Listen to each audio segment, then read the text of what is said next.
start in about 5 seconds.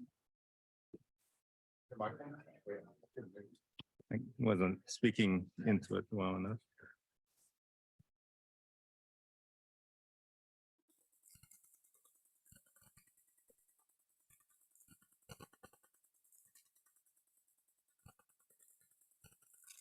Good morning. Welcome to the June 16th, 2023 SANDAG Transportation Committee meeting.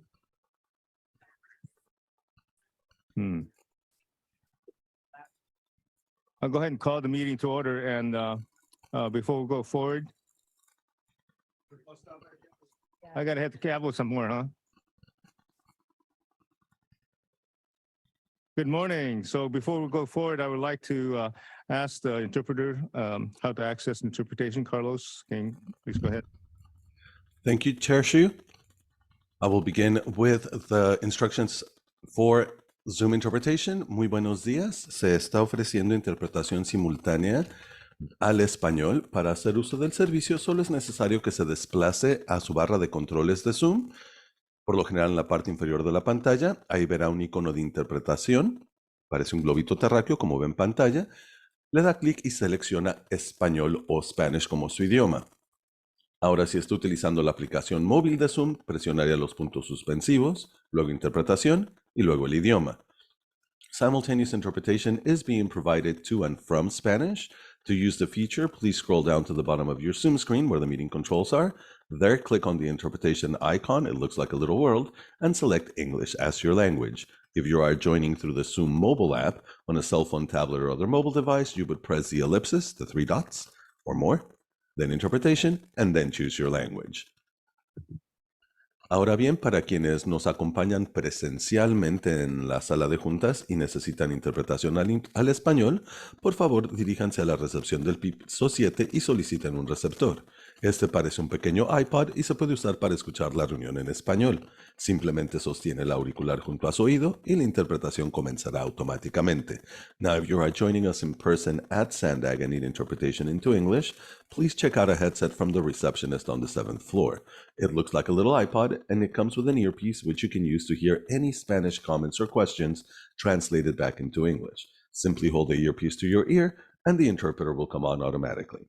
Gracias, and thank you, Chair Shu.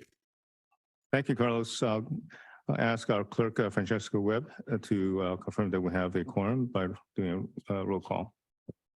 Thank you, Chair. For North County Inland, Mayor Franklin. Here. For South County, Councilmember Duncan Present. and Councilmember Rodriguez. Present. The City of San Diego and the County of San Diego are absent. For East County, Chair Shu Here. and Councilmember Mendoza. Here. For North County Coastal, Deputy Mayor Zito. Present. Metropolitan Transit System is absent. For North County Transit District, Chair Edson. Here. For San Diego County Regional Airport Authority, Rafael Perez. Here. For the Port of San Diego, Vice Chair Naranjo. Here. For Caltrans, Ann Fox. Here.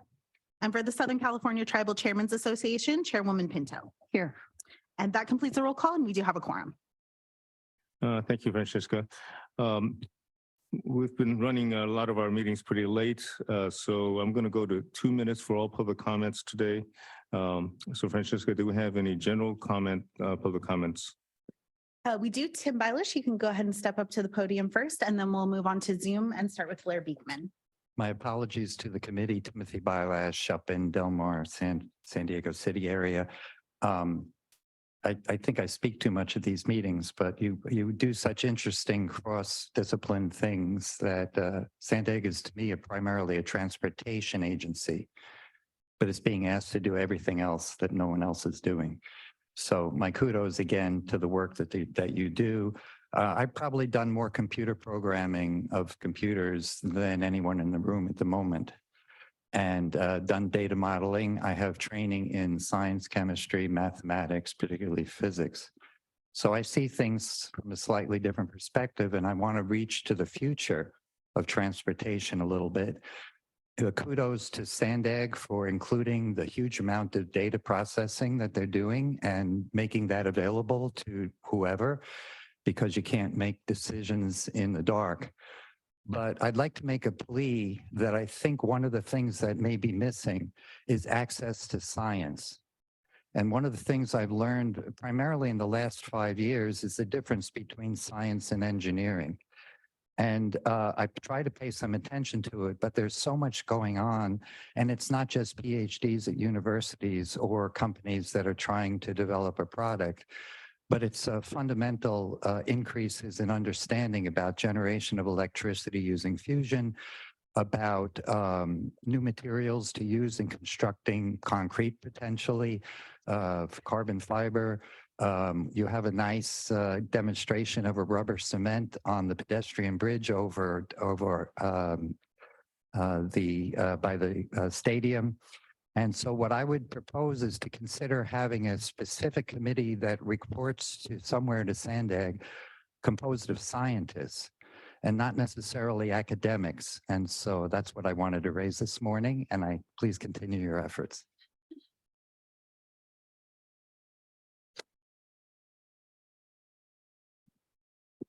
Thank you. Our next speaker will be Blair Beekman, who will be followed by Catherine Rhodes. Hi, Blair Beekman here. Thanks for today's meeting. You know, it's been kind of a really busy week here in San Diego, in the San Diego area, city of San Diego. I just thought I would report back what's going on a bit at this time that affect county issues and SANDAG issues. They're working on tech surveillance, community tech, and accountability. They have really good beginning ideas of how to address a future of openness and accountability within the city, but they're lacking in some ways. And we're a few years behind still in how to really be more open and transparent. And a real good luck to ourselves helping San Diego find those good ways of better openness and transparency in their good beginning ideas that they do have for the concepts. It's hopeful. Let's hope we can help them along and develop good ways. Concepts around the bus issues. I'm learning more that TransDev has a real stake in this. It has a real problem, a real organizational problem, it sounds like, and they're really lacking in something that we need to also be helping them with. Good luck in those efforts. How to really help TransDev along. They've had possibly some initial ideas in their tiered scheduling system that were good and progressive and decent, but it seemed to have grown way out of whack. And we got to really get them back together, because I've spoken here often of the potential of what bus ridership and community can be about with SDMTS. And TransDev has really lost it, I think, in how to do that well. We got to help reorganize them. And finally, about the homeless unhoused issues for San Diego, it's my real hope that we can help better their law enforcement issues with humanity. Thank you. Thank you. Our next speaker will be Catherine Rhodes, who will be followed by the original draw. Good morning. Hello, this is Catherine Rhodes. And yes, I too wanted to talk about the Tuesday City Council meeting on April 13th, where the City Council voted 5-4 to approve the criminalization of homelessness brought forward by our cruel mayor, Todd Gloria, and Steve Whitburn, the person who is in charge of the downtown area. And so what I would like is for SANDAG's legal counsel to research if the city of San Diego's criminalization of the poor and homeless goes into effect citywide or only those areas outside the coastal zone. Nobody asked the question at city council, so maybe you guys would know. And then would it be correct then that homeless will be criminalized and put in jail more if they stay in downtown instead of moving to the adjacent Barrio Logan neighborhood that's in the coastal zone? I also wanted to talk about serving seniors, what they said. They said they have a group of seniors who live on the sidewalk adjacent their building for safety, and they come in, you know, when they open up at the Mary West Center that they have there. But since it's within 2 blocks of the new youth shelter, the seniors that sleep on the sidewalk in front of the building are subject to arrest and jail. And so the result, of course, will be more poor people in jail. They'll have a criminal record, and it'll be less likely that they could, rent a place and a landlord would rent to them. And so, the San Diego coastal map in the city of San Diego, it includes Otay Mesa, Nestor, Barrio Logan, Point Loma, Mission Beach, Pacific Beach, Ocean Beach, La Jolla, Torrey Pines, and Carmel Valley. And so, there's so many solutions. And so, I just want you to be aware that people will probably move into your other neighborhoods, like La Mesa, because. Thank you, Catherine. Our next speaker will be the original draw, and the original draw will be our final speaker. I just want you guys to think as you're, pushing all the things that you are in the county and, gloating about being in bed with the UN, the United Nations, because their globalist agenda is, not what's best for the people. And the problem is that a global entity is dictating what happens on a local level and usurping the community's ability to decide what happens, because you guys are following something that you have to be in line with. And it's something that as you're doing that, you're not going to be outside of the control of the UN, and they're trying to, and in the process of taking the sovereignty of every nation so that they can and will dictate what happens on a worldwide level. And so as you're sitting here and pushing this whole agenda, at some point, you guys are not going to have any control anymore, and you're going to be in the same boat as the people. But at no point in time should people come in hundreds of people to meetings and be ignored because the agenda has nothing to do with what they want. It has to do with what globalists want, and it's not what's best for the community. Yet we sit and we push this and we claim that we want to hear from the community and what they have to say, but it doesn't matter how many people come in. Either you throw money at them or whatever to try and suffice an issue instead of really getting down to the problem. And that's where people have to understand that this isn't about the people. This is about a UN agenda, and they don't want borders. They want total control over all of humanity. I mean, they want us in 15-minute cities, and you guys aren't going to be outside of that. So think about what you're doing, and please search your soul, because this isn't the best for the people.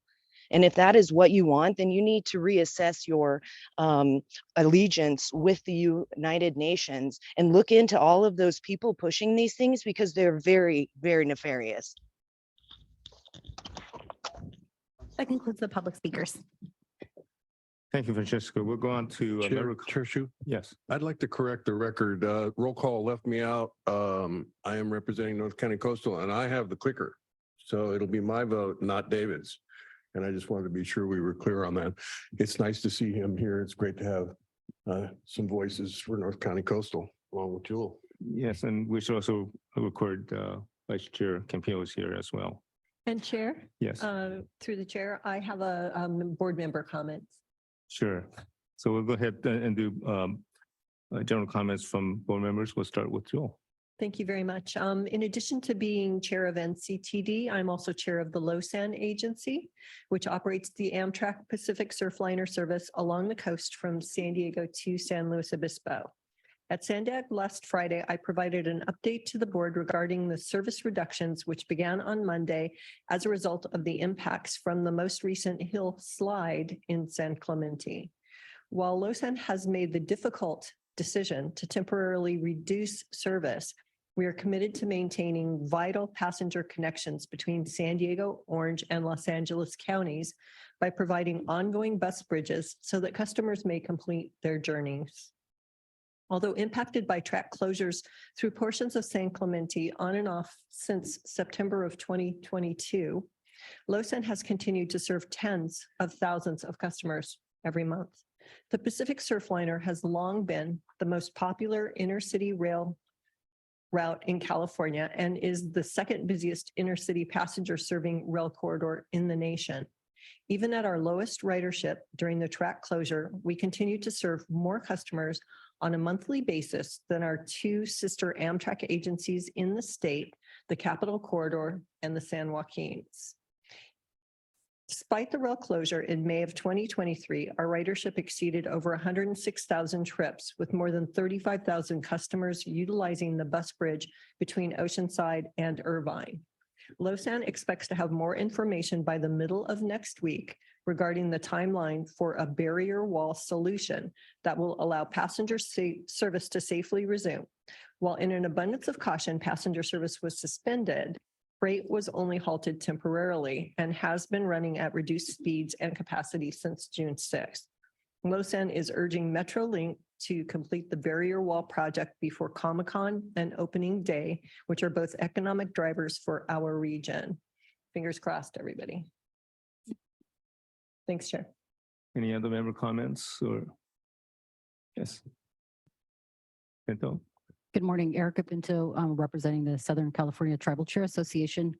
I do want to make a comment. Yesterday, there was a victory for the tribal nations in ICWA, Indian Child Welfare Act, which was upheld by the Supreme Court. So I want to make mention of that. That's a 43-year-old federal law that protects American Indian kids and keeps us inside our homes, tied to our culture, tied to our community. So it was a very victorious day for the American Indians across the United States. And that was a 7-2 victory in the Supreme Court.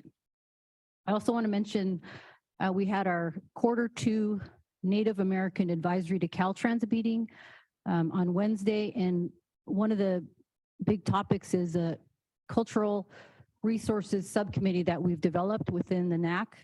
And the NAC is made up of all the tribal liaisons in the state of California, and there's about 12 of them, I think, in TIPOs, Tribal Historic Preservation Officers, State Historic Preservation Officers. So right now we're discussing cultural monitoring and projects that Caltrans have throughout the state to work together. And I talked a little bit last week about consultation and the importance of consultations with tribes. My last comment I want to make, I attend now the board meetings. Chairman Martinez and I have switched spots, so I'm the primary delegate. So I'm here every Friday. You guys get to see my face every Friday. I want to speak about a comment that was made last Friday that it stuck with me for a couple days, and it was in regards to a pride flag. And it was a public comment, and the comment was made mention of a pride flag in New York, and why is this happening? And I want to say that a lot of the tribal nations do raise pride flags at our buildings because Two-Spirit people were once upon a time, precious to our people because they possess two genders. And so they were usually the spokesperson until contact was made and it changed. And so we're now not looked at like that. But I want to express my undying, unwavering support for the LGBTQ community, the Two-Spirit community. And I want to read something because it was in regards to the pride flag. And I found this on Instagram. This is not my own. I wish it was. But it says, gay pride was not born out of the need to celebrate being gay, but our right to exist without persecution. And so instead of wondering why there isn't a straight pride movement, be thankful that you don't have to have one. And that's all I wanted to say. And I do appreciate some of the public comments that we get because they are respectful. And Dr. Bilaashka, you can always comment whatever, anytime, all the time, say it, just say it. But I want to make sure that that the comments are respectful. And I understand the frustration for the people, and this is a public meeting.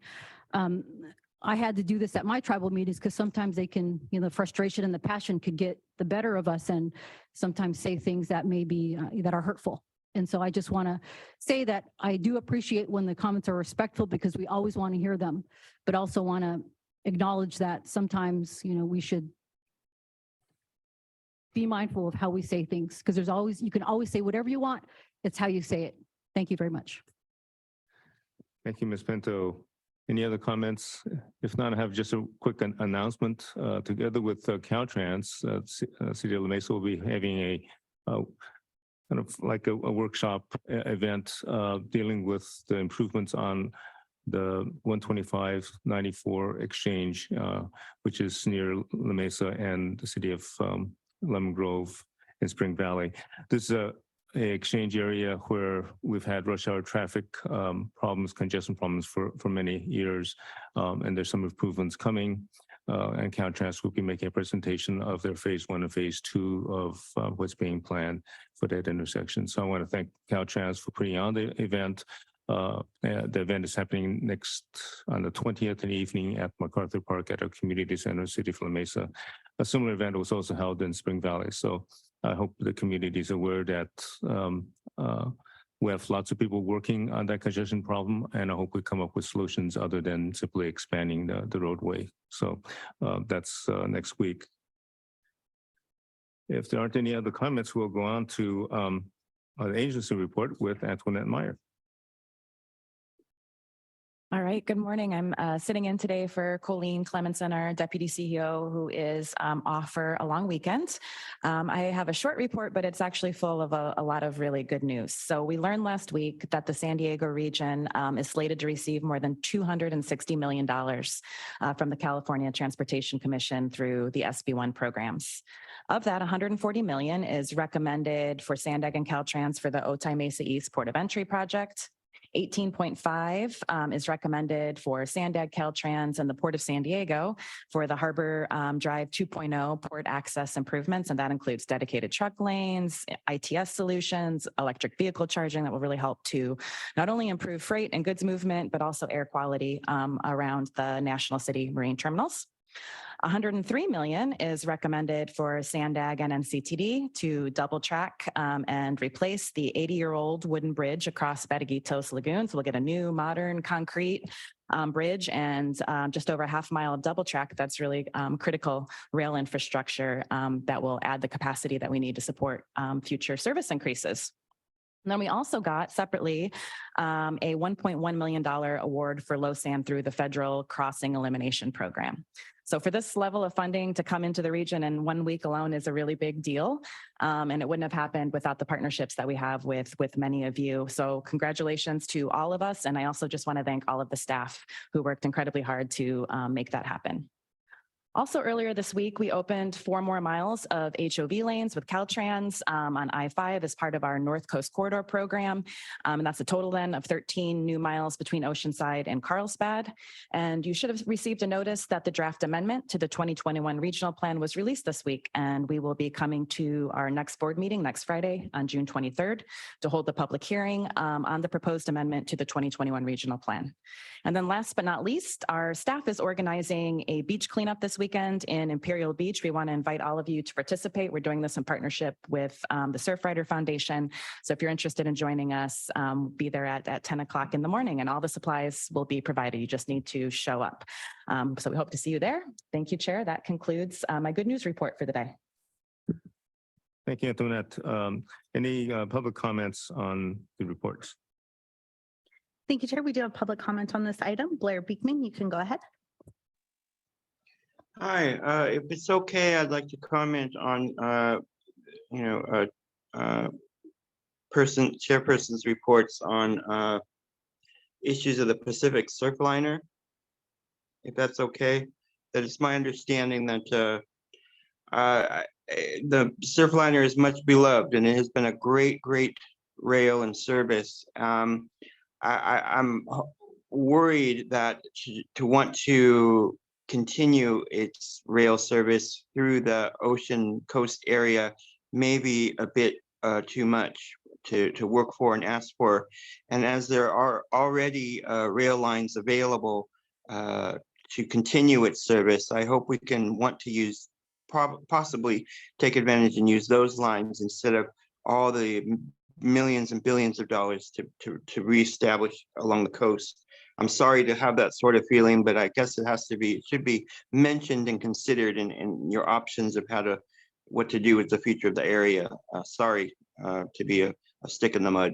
But also to mention, thank you for the words of the tribal chiefs person or tribal groups. I don't quite know how to say it.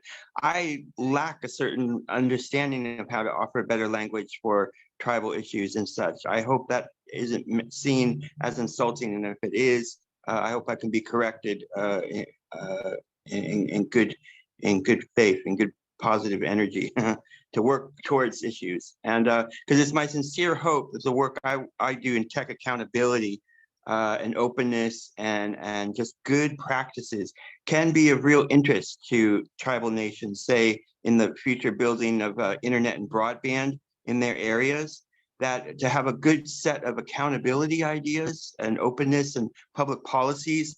I wonder how that can connect in tribal areas and how to exactly talk about those issues in tribal areas. What does that mean to talk about those issues? I think it can do. Thank you, Blair. Your time's expired.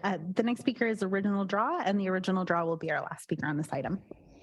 With SB1, it's like you guys have to put out all these plans that you want so that you get the money, which, I mean, obviously that's how it works, but that's why you get to accumulate this, because you give them your pipe dreams. But as you're sitting here and getting this hundreds of millions of dollars, and you're going to be spending some of it on EV stations, and as you push for people to want to be in electric vehicles, you guys never address the topic of lithium batteries and the toxicity that they put off, and just how toxic that they are all around. And when they get started on fire, you can't even put the fire out with, I mean, you got to use hundreds of gallons of water, thousands in fact, and you'd almost be better off just burying it in sand. But I mean, if you're wanting all people to go to electric vehicles, and say there's a crash, I mean, and then there's a fire and you guys can't put it out, and even beyond that, like, these batteries are toxic to the environment, and you can't recycle them. So it's like, what are we going to do with all these batteries when they're at their end of life, and then people have to keep getting more every so many years, and then there's just going to be this landfill of like lithium batteries that could potentially light on fire and never go out. I mean, I feel like you want to do this whole push and go along with what the UN wants, but then you don't address really important topics that are potentially very dangerous to not only humans but the entire planet. I mean, you could just start a fire that just will forever burn. So I mean, you guys don't really seem to think that that's an issue, or that there's any kind of problem. I mean, even just the lithium leach fields are deadly to animals and even humans, and humans shouldn't even be mining for it, and they're standing right next to it, and that's how we get all of our lithium batteries. Look into it. Chair, that concludes the public commenters. Thank you. Do we have any member comments on the general report? Jules? Yes, thank you, Chair. Antoinette, I was wondering, well, first of all, I'm very excited about the 103 million for the Bataquitos Lagoon Bridge. But I was wondering, after a comment at the NCTD board meeting yesterday, whether the fabulous bike and pedestrian undercrossing at San Elijo Lagoon might be mimicked up at Bataquitos, if that's something that's planned now or in the future, or if it's something that could be possible in the future. I am going to call on my colleague Sharon to respond to that. Are you talking about the missing link between the bikeways under Bataquitos Lagoon? Yeah. Yes, we have moved forward with design of that, and we are including that in the latest supplement. I believe it's supplement C, possibly might be different, for the next phase of Build NCC. And would it be part of the, would it be incorporated the way it is at San Elijo, or something totally different?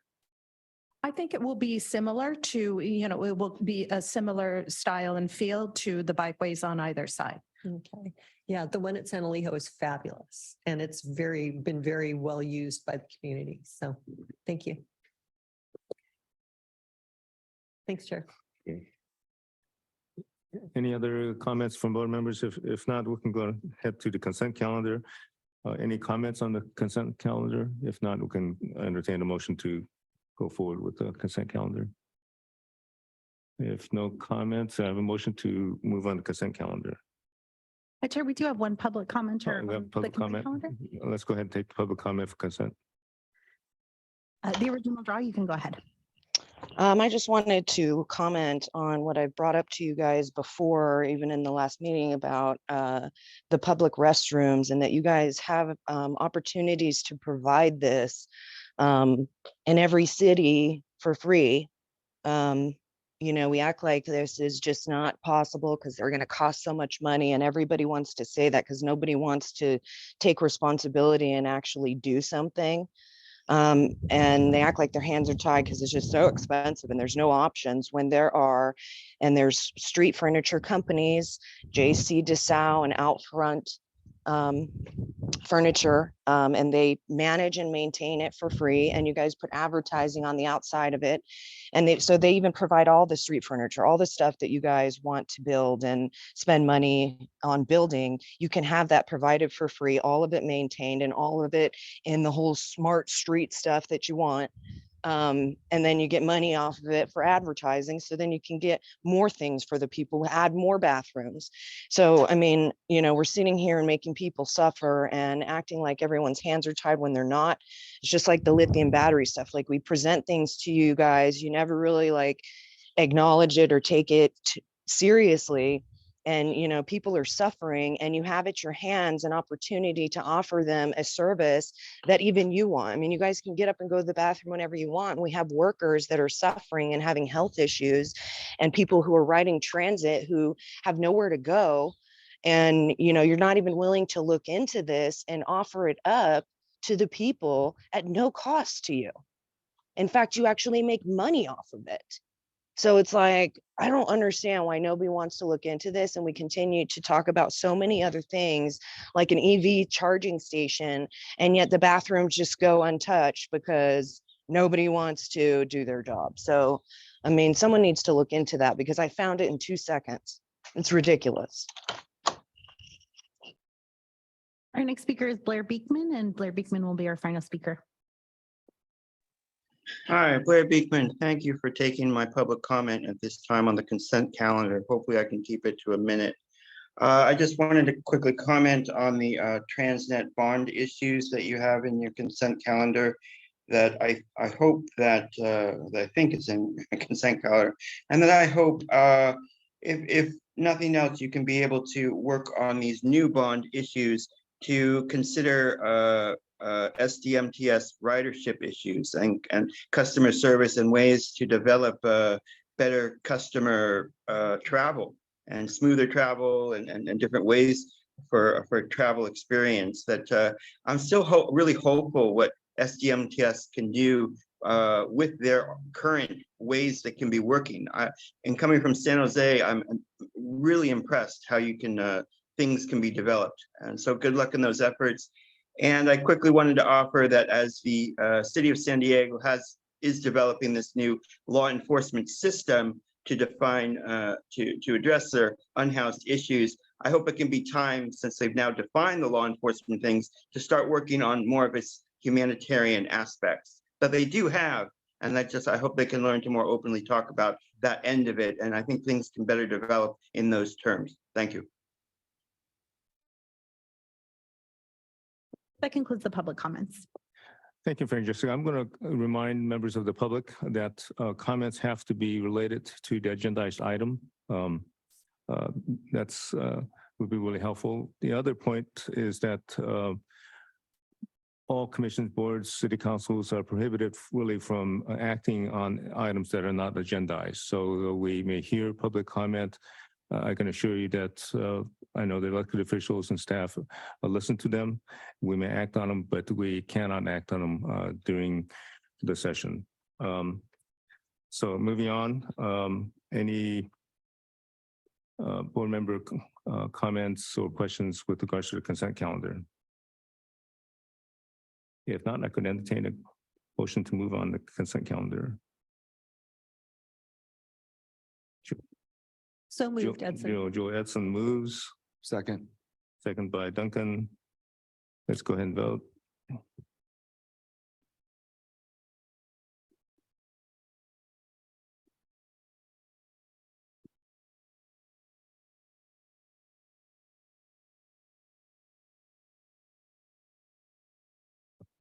That motion passes unanimously with those members present.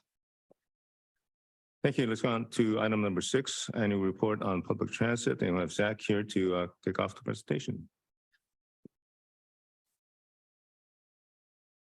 Good morning, Transportation Committee members. It's great to be with you here this morning. If I could just get my PowerPoint up in a second, I can get started. Perfect. I'm here this morning to present the annual report on public transit to the Transportation Committee. This is a report that SANDAG staff develops every year as required by state law. It's just a reporting on the status of our public transit system in San Diego, the expenditures that we spent on it in the past fiscal year, and kind of a summary of what we've done and looking forward to what we're going to keep doing in the future. So our report for this year looks at fiscal year 2021, which you have to put yourself in a little frame of mind going back. So this is the year that ended in June of, this is for fiscal year 22, ended in June of 2022 last year. So we're looking at stuff that's almost a year old now, but that's just the way the cycle for this reporting works. So in fiscal year 22, SANDAG adopted its new 2021 regional plan, as you all know, which we're very excited about from a public transit standpoint. It includes over 50 new public transit projects and over 120 new active transportation projects, like our bikeways and pedestrian improvements that complement those transit projects and the network. In fiscal year 22, SANDAG also launched the Youth Opportunity Pass in collaboration with MTS, NCTD, the County of San Diego, and countless community-based organization partners across the region. In the time since, we've provided over 6 million rides to youth here in San Diego County, and we have over 50,000 kids taking trips every single month, which is an over 200% increase in transit access for youth in our region. So we're really proud of the Youth Opportunity Pass. And as you may know, in the SANDAG program budget from a couple weeks ago, the board of directors approved an extension of this program for another year through the end of fiscal year 2024. And of course, SANDAG staff is continuing to work with our partners in any way that we can to make this program a permanent program. We've seen the huge impacts and positive impacts that it's had on our youth. And so we're hoping to continue it into the future. In fiscal year 2022, we also opened the Mid-Coast Trolley Extension. As many of you probably know, this includes 11 new miles of double-tracked light rail with 9 new stations, all of which have improved bus and bike connections for people getting to and from the stations. And since the line opened, we've seen more than double increase in Blue Line ridership. It's gone up by about 109% since comparing from before to after the Mid-Coast extension opened. So this has really opened up new frontiers and new places for people from all across our region, especially coming from the South Bay and the border region, to get up to some of our biggest job centers up by UC San Diego, UTC, and the commercial areas up there. It's also been great for students at UCSD, who now have an easier way to get to school and more places to look for housing that is affordable and convenient to access campus. In fiscal year 22, we also partnered with NCTD on a service expansion on the coaster. We're now providing over 30 daily weekday trips and 20 weekend trips on the coaster. This is the largest service expansion since the coaster began back in the 1990s. And looking forward, there are 2 new stations planned for the coaster, including one downtown, just down the street here by the convention center and the gas lamp quarter, as well as one further in the pipeline planned by the Del Mar Fairgrounds. So we're really excited to see where the coaster goes as we turn it into more of an all-day service and provide the best service that we can for our riders up and down the coast in partnership with NCTD. SANDAG and NCTD are also partnering to continue to support the Bluffs and Del Mar to make sure that those are stabilized while we plan to permanently move them off the coast and keep this service running in a sustainable way for the foreseeable future. We've also made many other transportation network improvements throughout fiscal year 22 and before and after. Just in the year, we opened 11 new miles of bikeways, and we opened the Bus on Shoulder project, which provides 5 new miles of shoulder bus lanes on Interstate 805 and SR 94. The bikeways have been a huge success in connecting new neighborhoods to each other here in San Diego. And the bus lanes have provided a faster and a more reliable commute for commuters and travelers from East Chula Vista and Otay Mesa here to downtown San Diego. As we look forward, SANDAG is going to keep thinking in these big innovative ways.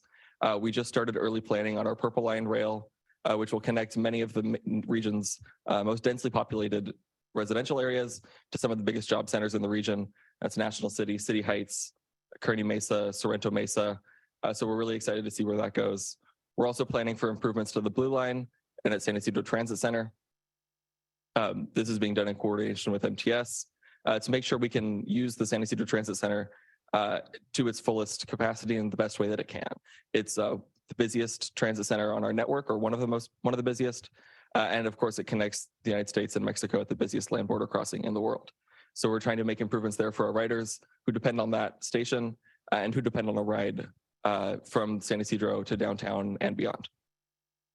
We've also started flexible fleets pilots throughout the region that complement our transit service in some places where we have a little bit different demand. And so we have, you may be familiar with the Fred downtown, which is sponsored by the city of San Diego, but SANDAG is currently starting similar fleet services in Pacific Beach and in Oceanside and in Southeast San Diego, as well as some others. And finally, as you'll hear more later this morning, we're currently planning next-gen rapid routes, which is really the backbone of the 2021 regional plan. There's dozens of new rapid routes that will provide enhanced bus service and connect communities all over the region to each other to make a transit trip that is really actually competitive with driving and it helps to lure people onto transit to make it a more competitive option and give people those choices in their mobility. Finally, we do have some news that we are trying to combat here. As you may know, transit agencies throughout California are facing a fiscal cliff because of the decreased passenger numbers due to the COVID-19 pandemic. A lot of transit agencies rely on fares to run part of their service. And so with fare revenues down, currently we've been relying on some stimulus funding from the federal government from COVID-19. However, San Diego transit operators, MTS and NCTD, expect this to expire starting around 2027. Fortunately, this week, there was a deal struck in Sacramento that would provide some relief funding to transit operators, but it is just a one-time thing. And so we don't know necessarily how that's going to be allocated or how much is going to come to San Diego or how long it might last. So we're still keeping a radar on this to make sure that we can continue to provide our services for all of our riders who depend on them across the region, as you'll see in the next item with MTS and NCTD's budgets as well. So that concludes my report. The full report is attached in your agenda, and it's a recommendation. So today the Transportation Committee is asked to recommend that the Board of Directors approve and submit to the state legislature this annual report on public transit for the previous fiscal year. That's fiscal year 2022. And I can take questions if anyone has them. Francesca, do we have any public comments? Thank you. We do. I will start with Dr. Bilaashka and then go to the original draw on Zoom. Thank you for that report. The word that comes to my mind is amazing. I want more of it, and thank you. Just a couple of to go through in the short time.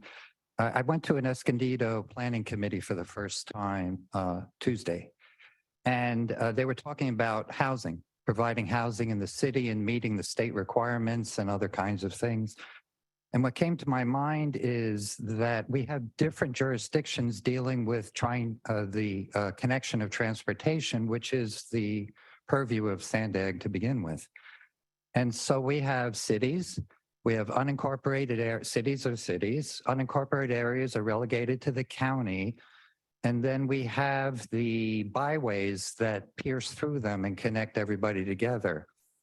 And there was a discussion about the general plan that Escondido City had put together to try to meet the housing requirements of the different places that are putting these restrictions or requirements. And it seemed that the developers were thinking that the 250 square foot was too much. And so they need 150 square foot of open space. And they were debating what that was. Now, I want to connect this to transportation because nowhere in the discussion was how these housing units were going to connect to public transportation. And so if I could share one slide, that would be helpful at some point. But the issue of ridership is important. And I did take public transportation from Del Mar to the airport some time ago. And it took about an hour and a half. And I walked from Middletown to the airport because it was a nice day instead of going downtown to take the bus. And it cost $5.50. And so since I had the time, it was fine. Do I have a screen share on this? Tech? Oh, I'm sorry. I don't see a screen share. And my time is up, but I'll have to save the comment for another time. Thank you. Thank you. The original draw, you can go ahead and you'll be followed by Blair Beacon. Last time the agenda item I was talking on was the minutes from the last meeting, but this one, and I'm not expecting you to answer me when I'm talking about the bathrooms, but it's proof is in the pudding when you show what you're doing and you have all these projects and none of them include adding bathrooms. And with this fiscal cliff with MTS and CTD potentially being abandoned, I mean, we got to think about also the strike that's going on and the people or entities that MTS is contracting with and unwilling to make sure that they are taking care of their employees. They're just throwing money at them. So it's like, you know, I don't even see, I mean, and the buses it's not even necessarily COVID that did it. I mean, I'm sure that impacted it because people's lives were turned upside down from this fake pandemic. But it's also the fact that, I mean, the buses don't go a lot of places, so people can't, I mean, it's like, there's like a couple of people riding. I mean, we're spending $210 million a year on these buses.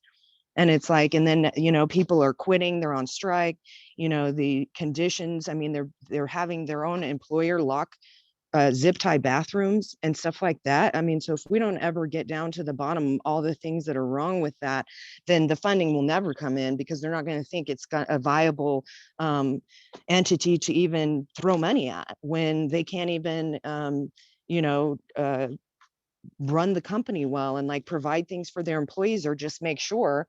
And I don't know why MTS thinks throwing $1 million at these people is going to do anything when it's actually the company that's doing nefarious things. And all they're doing is just like brushing it over like this $1 million is going to make them stop doing it. And they're not. So, you know, it's like, it's just ridiculous what's happening because nobody's doing anything. It's like everyone thinks it's out of their hands or they think throwing money at people is going to do something. Our next speaker is Blair Beekman. Blair, you can go ahead. Hi, Blair Beekman here. With these being North County issues, I've already spoken to the Pacific Surfliner issues and good luck on environmental impact reports for the ocean area and taking care of the ocean and that decision making. Really taking care of it. I wanted to comment on an interesting comment someone spoke about a few weeks ago on North County transit issues that I thought was really interesting was the idea of that kind of no man land stretch between Oceanside and into Orange County, where I think the Santa Onofre nuclear power plant sits. That is like a really weird area of just our human existence here in San Diego County, that a lot of odd things happen through that highway stretch and accidents and weird sets of accidents, car accidents that happen. I think it may be interesting what the person offered to offer trails and bike trails, pedestrian trails, different modes of transit trails through that region that I think may help in a number of ways and can include maybe possibly relieving this weird superstitious set of accidents, car accidents that can happen in that area. And so I just thought I would mention it this time. I thought it was a great idea to develop such trailways and roadways and pathways. Good luck in those sort of efforts. And I just thought it would help in this sort of process. Thank you. Chair, that concludes the public commenters. Thank you, Francesca. Any questions or comments from board members? Duncan. Thank you. I just had a couple very quick questions in regard to the city trolley blue line extension. You mentioned that ridership overall on the blue line was up over 100%. I was just curious, do you, and if it's in the report, I'm sorry, I didn't notice it. Do you know what the capacity ridership sort of percentage is? Meaning, does the blue line, and I'm sure it obviously varies during rush hour and different times of day, but can you give me a little edification on sort of how it's working capacity wise? Yeah, I'm not sure of that. I think we have that data somewhere, but I don't have it with me. Okay. So it wasn't included in part of the report. All right, maybe we can get it for another meeting. And then just one other quick question. When you mentioned the flexible fleet issue, and I know we've had presentations on it, but, and again, if it's for someone else to answer, that's fine. But my question is, if a city said, hey, we're thinking about doing a flexible fleet type, vehicle, mini shuttle, such as Fred or what have you, Beach Bug and Pacific Beach, and SANDAG's, part of that, what does SANDAG actually do in regard to the pilot programs and flexible fleets? I'm not familiar with that project. Well, to answer that, do you know? Okay. I can step in and help with that. Thank you. You're welcome. So back in, I think it was 2018, 2019, there was a budget amendment, RTIP amendment that provided a set amount of money to do planning for and implement a handful of flexible fleet pilot projects. So that planning work, I think we got a report on a few meetings ago at the Transportation Committee, and the three pilot projects that are moving forward from that plan are the Oceanside Neighborhood Electric Vehicle Shuttle, the Southeast San Diego microtransit project, and then the PB Neighborhood Electric Vehicle, which came out of the Mid-Coast Mobility Hub strategy.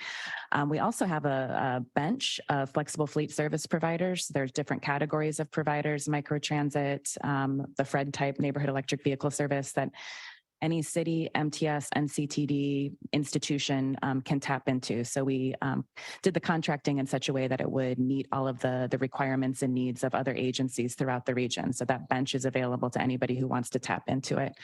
The pilots that are underway, SANDAG is doing a lot of the planning work, kind of the support with community outreach and marketing for those projects as well. PB, the city is participating and funding that project as well. The Southeast San Diego is fully funded by SANDAG, but we've applied for some grants from the state to support that project. And Oceanside is actually an extension of an existing pilot project that was very successful last year. So I know that's a lot, but I hope that helps to answer. That answers my question. I'm pretty familiar with what you said, and as you mentioned, the contract that can then be utilized by local entities. I guess my question then is just simply, are there other pilot program, can other cities apply for pilot programs with SANDAG as part of this process? Yes, and we've been partnering with cities to apply for grants too. So I think the Air Resources Board has a program. We put in an application for some additional pilot projects. So if a city is interested, absolutely reach out and let us know. And we'll work with you all to identify some funding and support you with planning and launching pilots as well. Thank you so much.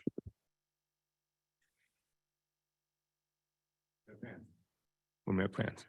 Yes, thank you. Appreciate the presentation. I noticed one of the slides identified 11 new miles of bikeways, and would love to see a little more detail to what that means. I know the city of Encinitas was fortunate to have, through Transnet, the Coastal Rail Trail improvements on the east side of the rail corridor from Santa Fe Drive to Chesterfield, but the city of Encinitas has invested significantly in improvements to our Highway 101 and other bikeways.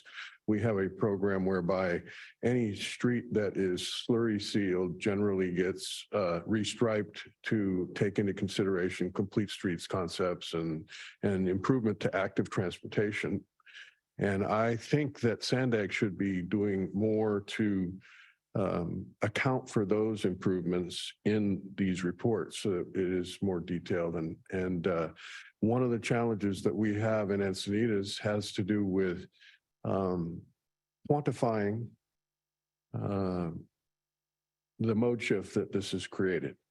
And it's important for our climate action plan accounting, but it also is important for our community to understand that these investments are paying off by inspiring some mode shift. And we happen to be privileged to live in a really remarkable place along the coast where getting out and riding a bike or walking is quite a pleasure. So it would be good if SANDAG could facilitate the accumulation of data. And I believe that the jurisdictions to the north and south would benefit from a focus on the ability to identify the data, some empirical evidence that in fact people do enjoy riding a bike on the coast. Thank you. Member Edson. Yes, thank you. I have a question about the flexible fleet pilots that you were speaking about, Antoinette. Is that money, that bench money available for, say, multi-jurisdictional project?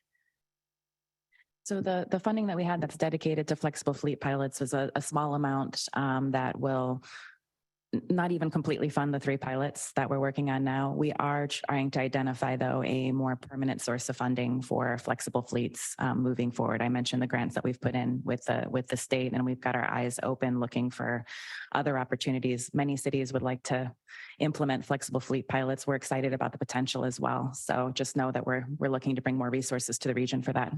I think that's great. Thank you very much. And I think it would be something worth looking into if it could be available as multi-jurisdictional, because a lot of our communities bleed into each other, and our residents enjoy eating in the neighboring community or shopping in the neighboring community, and having the ability to do that, I think would be great.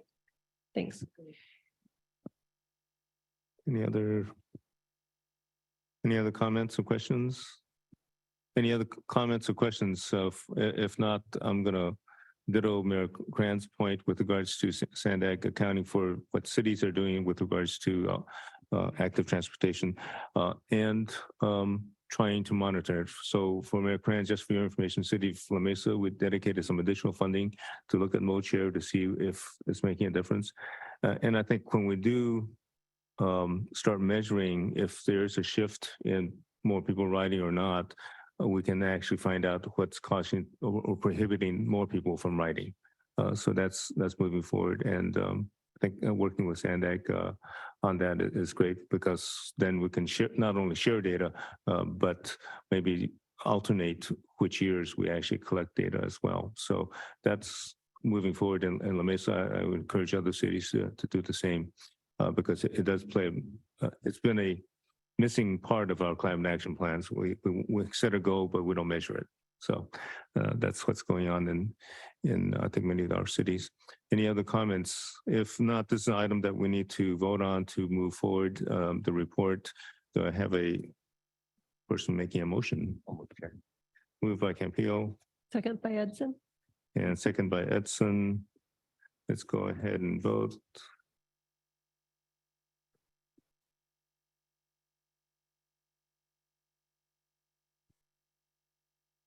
That motion passes unanimously with those members present.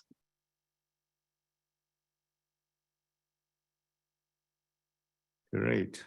All right, let's go on to item number 7, which is the transit operated annual operating budget. And we have Julian here to kick it off from, and a few other representatives from other agencies too.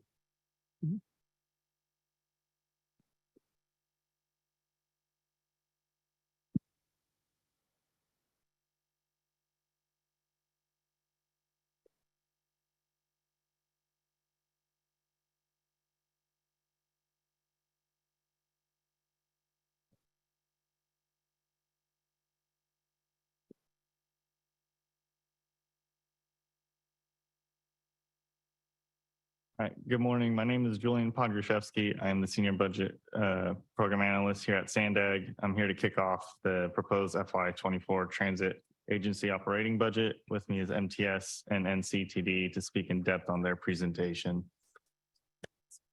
SANDAG is responsible for approving the transit agency budgets for funding, which has been delegated to the Transportation Committee as part of Board Policy Number 1. In February, SANDAG has provided the transit agencies with funding estimates, which they used as input for their budget development process. In reviewing the budgets, SANDAG staff has determined that the uses of funding are consistent with estimates provided. Attachments 1 and 2 contain narrative and numerical summaries of key budget information as presented by MTS and NCTD. The MTS Board of Directors approved their FY24 budget on May 18th, and NCTD Board of Directors approved theirs yesterday on June 15th. First, we have Gordon Mayer and Julia Tour from MTS, then Yoon Parker Lynch and Chris Orlando from NCTD are here today to present on their respective agencies. So I'll pass over to Gordon and Julia.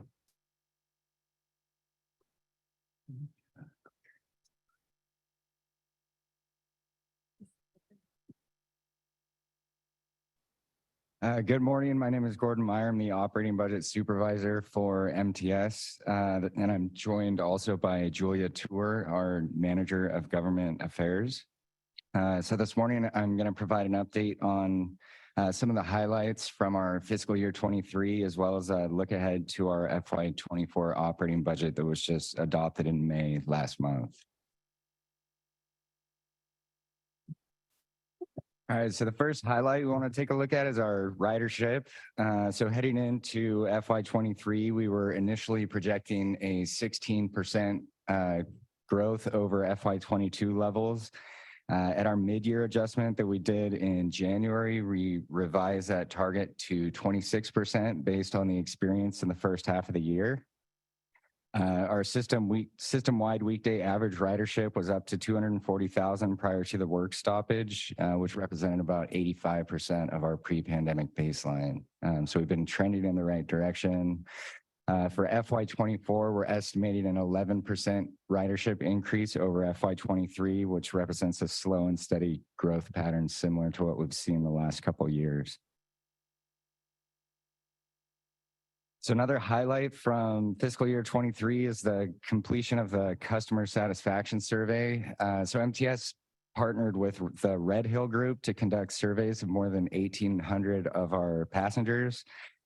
So the passengers were able to take the survey on board via a tablet from staff that were riding the trolleys and buses, as well as they also had a text-in option to do a web-based survey as well.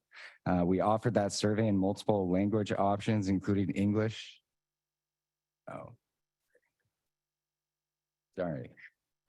We offered that survey in multiple languages, including English, Spanish, Chinese, and Tagalog, to get a diverse range of feedback. And that feedback was overall very positive. We received a 91% overall satisfaction rate, which was a combination of the satisfied and very satisfied customers in the various shades of blue in the chart to the right. The results were very similar on our bus and trolley services, and then they were also very similar to surveys we've done in the past.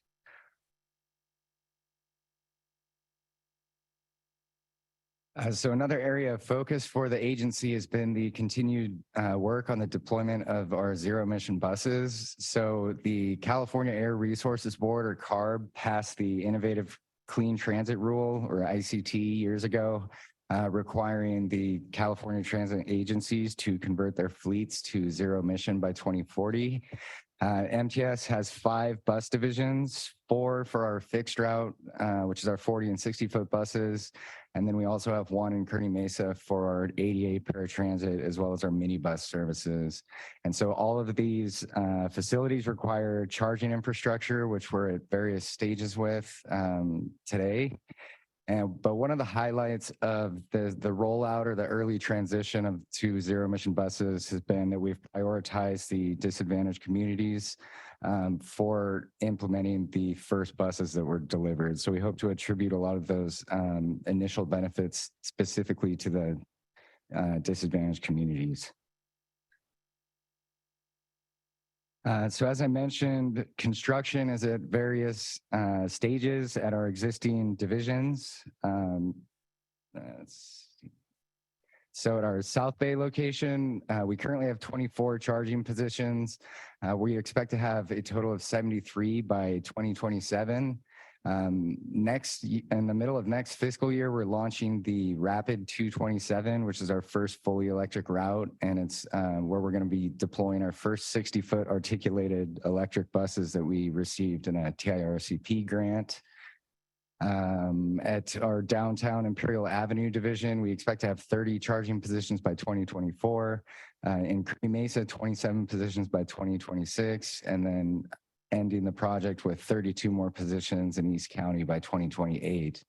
So all of our charging infrastructure at our existing locations, we expect to have done by 2029.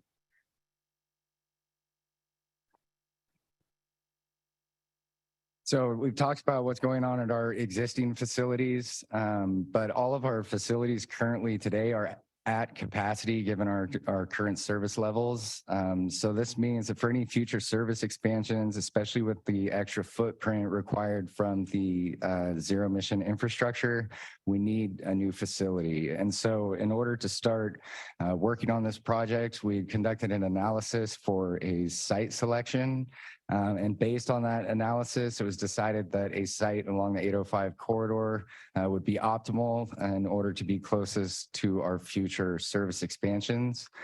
Based on the complete analysis, a site was selected off of Federal Boulevard, as you can see in the picture to the left, near the Choyos Creek habitat. And the expected completion date for this project is 2028. So another highlight from our fiscal year 23 was the completion of the social equity listening tour. So for this project, we partnered with the Pueblo Planning Group, who conducted a listening tour throughout the community to listen to writers and non-writers to get their feedback on MTS's, how MTS can improve our social equity.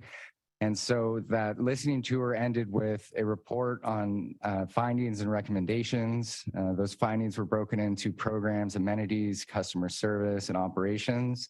And we looked at how many times different topics were mentioned. And some of the most recurring items were cleanliness, treatment by bus operators, the need for additional shade, as well as the need for additional weekend frequency. And so based on that feedback, MTS brought forth a list of projects for approval by the board that was approved at the May meeting last month. And those projects were kicked off to start addressing some of these issues. Another area of focus for MTS has been the transit-oriented developments. So the Grantville Transit Center is nearing completion. We expect it to be complete in August, and that is adding 376 housing units. Recently, we also partnered with the San Diego Foundation on the redevelopment of the 12th and Imperial Transit Center. That plan is still in the works, but it has the potential to be a 47-floor high-rise, really looking to maximize the use of that downtown property. Some of the other properties that are in the process of redevelopment are trolley stations at Palm Avenue, RB, the Bear Boulevard Transit Center, and then transit centers at El Cajon and E Street as well. So moving on to the budgets, so very high level look at our FY24 capital budget. So this process kicked off in October, and we met with all the managers to develop their 5-year needs for all of their departments. Then we roll that up into a final list and then prioritize the projects based on criteria such as safety, state of good repair, et cetera. And for the next 5 years, we identified 1.1 billion in project needs. A lot of that is zero emission bus infrastructure. We have rolling stock replacements and then standard maintenance projects for running the trolley and bus infrastructure. And so we also identified the funding levels at 796 million over the next 5 years, leaving us with a projected 5-year deficit of about 328 million. So that becomes our target for discretionary awards. And we've already started to make some headway with that number. We were just awarded a $60 million grant from the TIRCP for zero emission bus infrastructure in KMD, as well as some improvements on the Orange Line.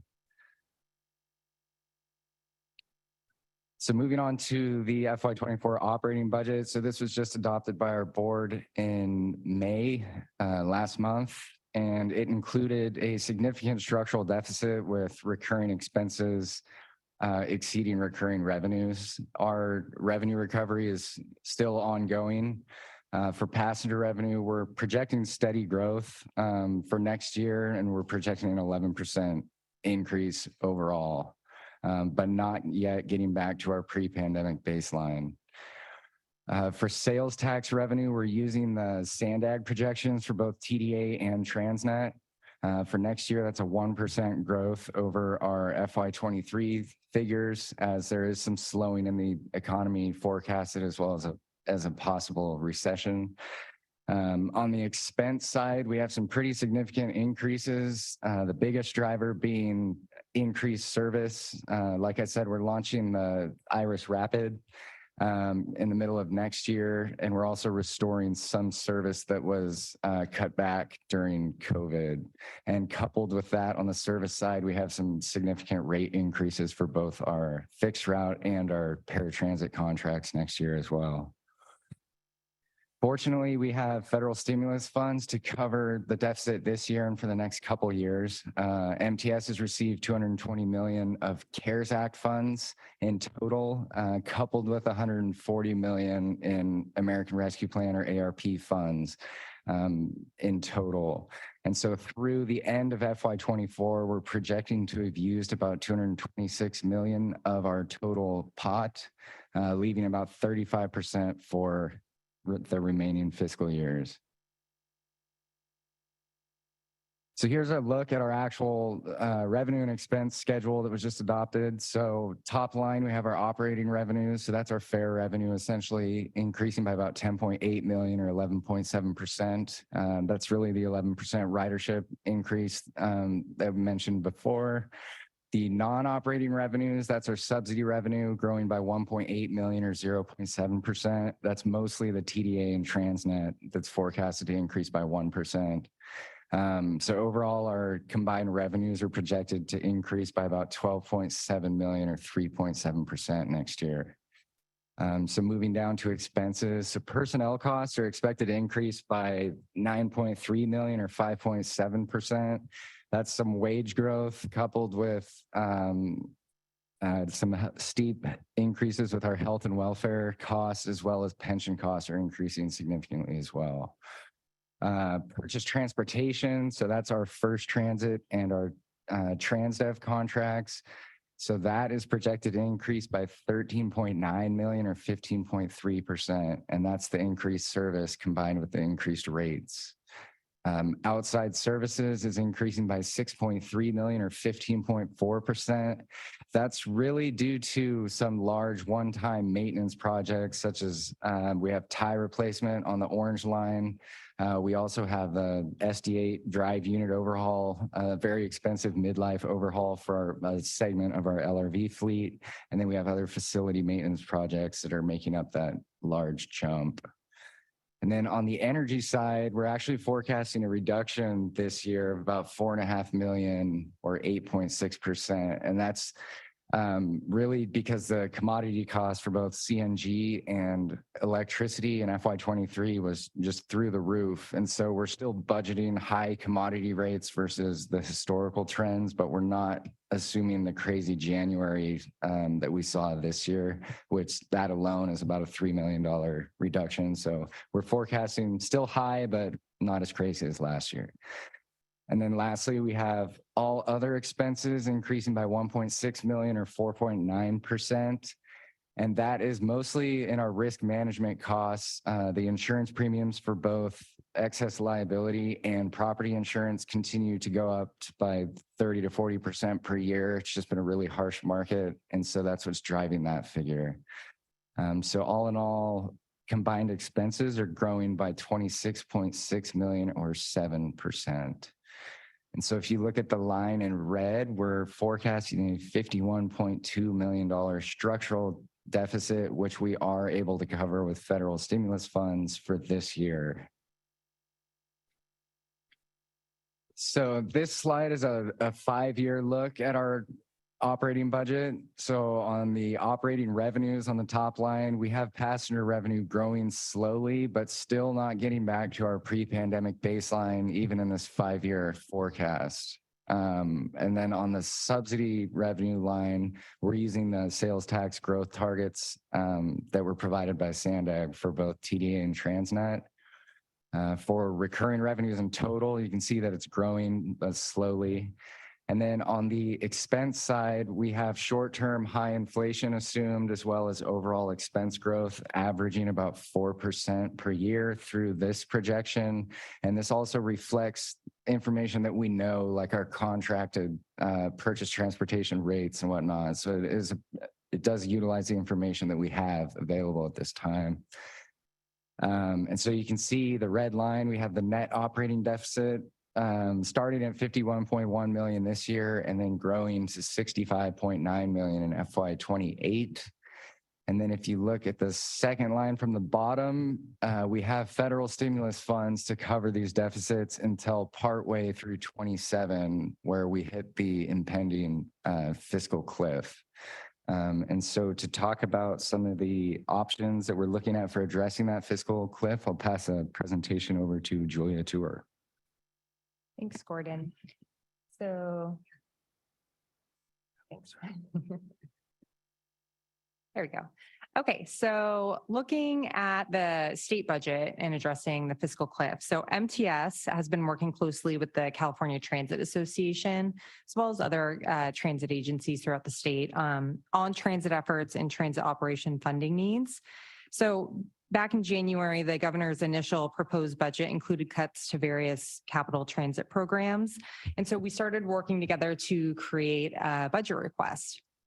So CTA issued an official state budget request in April of 2023 and formally requested over $5 billion in transit operations multi-year funding through FY28 and also extending statutory relief measures. When the May revise came out, it did not outline any projected investments to address transit operations funding.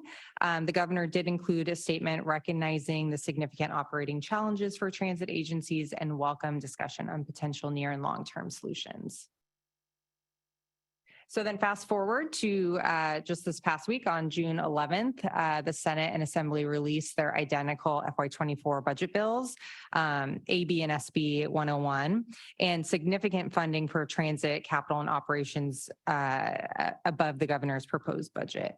So both of the bills would restore $2 billion to TIRCP, returning the program to $4 billion total for FY24 and FY25.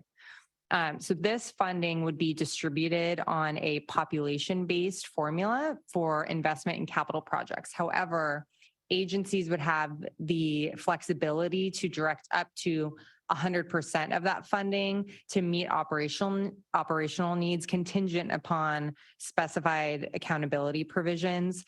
However, those details are still to be determined. Additionally, the bills would also provide $1.1 billion for the Zero Emission Transit Capital Program for 3 years through FY26. And similar to the TIRCP, the funding would be distributed via formula. However, that distribution method is still pending. And it could also be used for operational needs contingent upon accountability measures.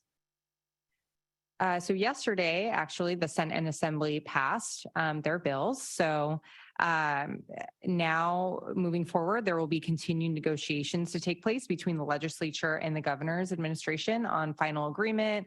And we are expecting future budget trailer bills to have details about the accountability measures, about extending the various statutory relief measures that were originally included in the FY21 budget that would essentially pause fare box recovery ratio and operating cost per hour metrics. Also will be provisions about AB 761 to create a task force to examine ways to increase transit and ridership long-term, and that would also include reforming TDA. So right now we're continuing our efforts with CTA and other transit agencies on finalizing these details with the legislature and the administration. So we should certainly know more by the end of this month and then leading into July with any subsequent trailer bills. Oh, that's it.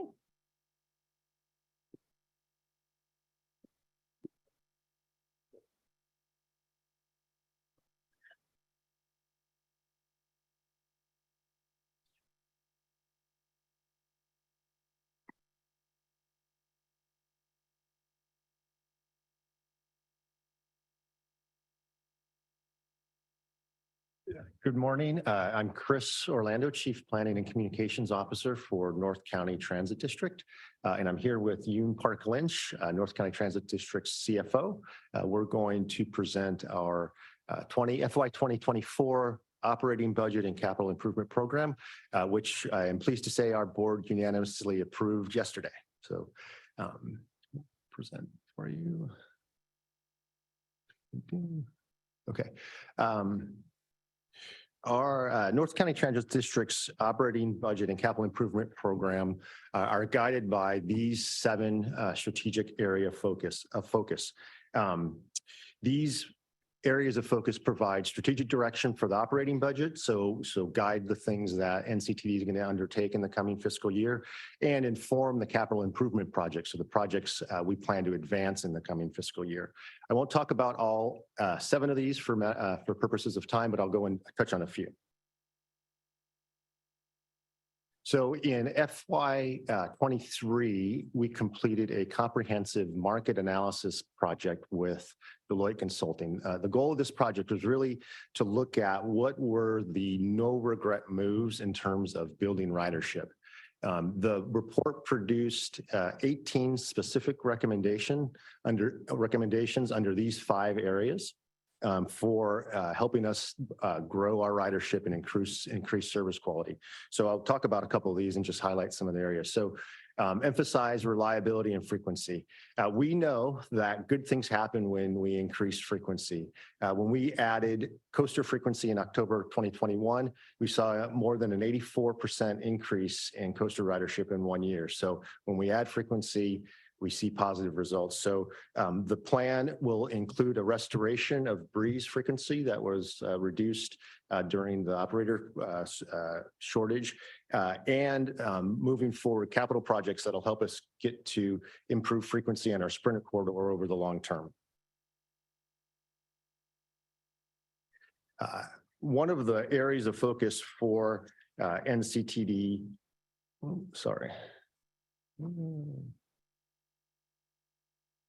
I shouldn't advance. Let me go back. Okay, sorry.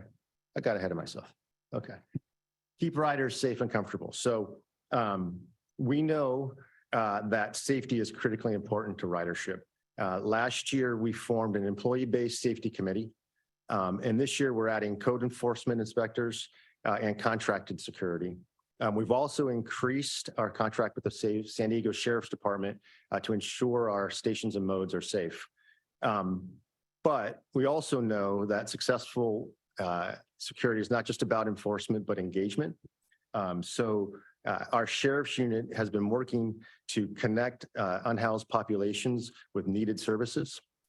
The unit now includes a dedicated caseworker from the county's Homeless Solutions Department that provides direct connection to resource and services. The unit's also partnered with, over the last year, with health organizations that provide other additional services. And last month, we held an event at our Crouch Street Sprinter station with veterinary services, so the home unhoused could have their pets serviced by veterinarians. So we'll continue to advance initiatives such as these to help those in need who are in our system. To improve rider comfort, the budget and CIP includes design funding for 30 bus stop improvements and additional lighting at stations and stops. Seamless and easy. We're developing new fare products to make sure it's easy for riders to access the system. In February, we launched the Coaster 5-pack and 10-pack. And the goal of this product is to target hybrid workers who may not be going into office 5 days a week and give them an economical way to regularly access the system. The pilot's showing great results so far, and we hope to continue it. To make it easier to travel on our system, our CIP includes improved wayfinding and real-time information at NCTD stations and stops. And we're actively working with our partners at MTS to develop open loop payments. Serve a wider audience and new markets. Last week, we kicked off the implementation of our microtransit platform. This software as a service platform that we're launching will enable us to implement flexible fleets within our service area to make first mile and last mile connections and build ridership over the whole system. We'll begin piloting microtransit in FY24. And we've also executed an agreement with our regional partner, FACT, to provide additional services within our service area. In addition to these efforts to grow ridership in the coming fiscal year, NCTD will continue a number of initiatives to diversify our sources of revenue. Developing new sources of revenue stabilizes our budget, particularly during times of volatility with fare revenues, with sales tax revenues, or with state and federal funding. So it's an important strategic initiative for us in terms of stabilizing our budget. Now we're ready for the slide. So we're activating the land around our transit stations through transit-oriented development. These projects will transform our facilities into multimodal mobility hubs, creating organic ridership, reducing greenhouse gases, and generating stable sources of revenue through ground leases with developers. The first of 4 redevelopment projects are in process at Oceanside, Carlsbad, Poinsettia, and Village, and the Escondido transit stations. Combined, these first 4 projects will add more than 2,000 new housing units to North County, a considerable number of those affordable units. We're also advancing potential projects at 7 Sprinter stations in the Sprinter corridor. 4 in Oceanside are currently being marketed, and 3 others are coming online later this year, 2 in Vista and 1 at the Palomar College Station in San Marcos. The farthest along of these projects is the Oceanside Transit Center, which is currently being processed by the City of Oceanside. It includes a 4,000 square foot modern multimodal transit center, mixed-use transit-oriented development with 547 mixed-income housing units, including 15% affordable, and a 165-room hotel and retail opportunities. Another important focus for us is funding and successfully implementing state of good repair projects. Our highest priority project has been the Sandaguito Bridge Replacement Project, which replaces a 170-year-old wood bridge and adds about a mile of double track, improving resiliency of the rail corridor and adding freight and passenger capacity.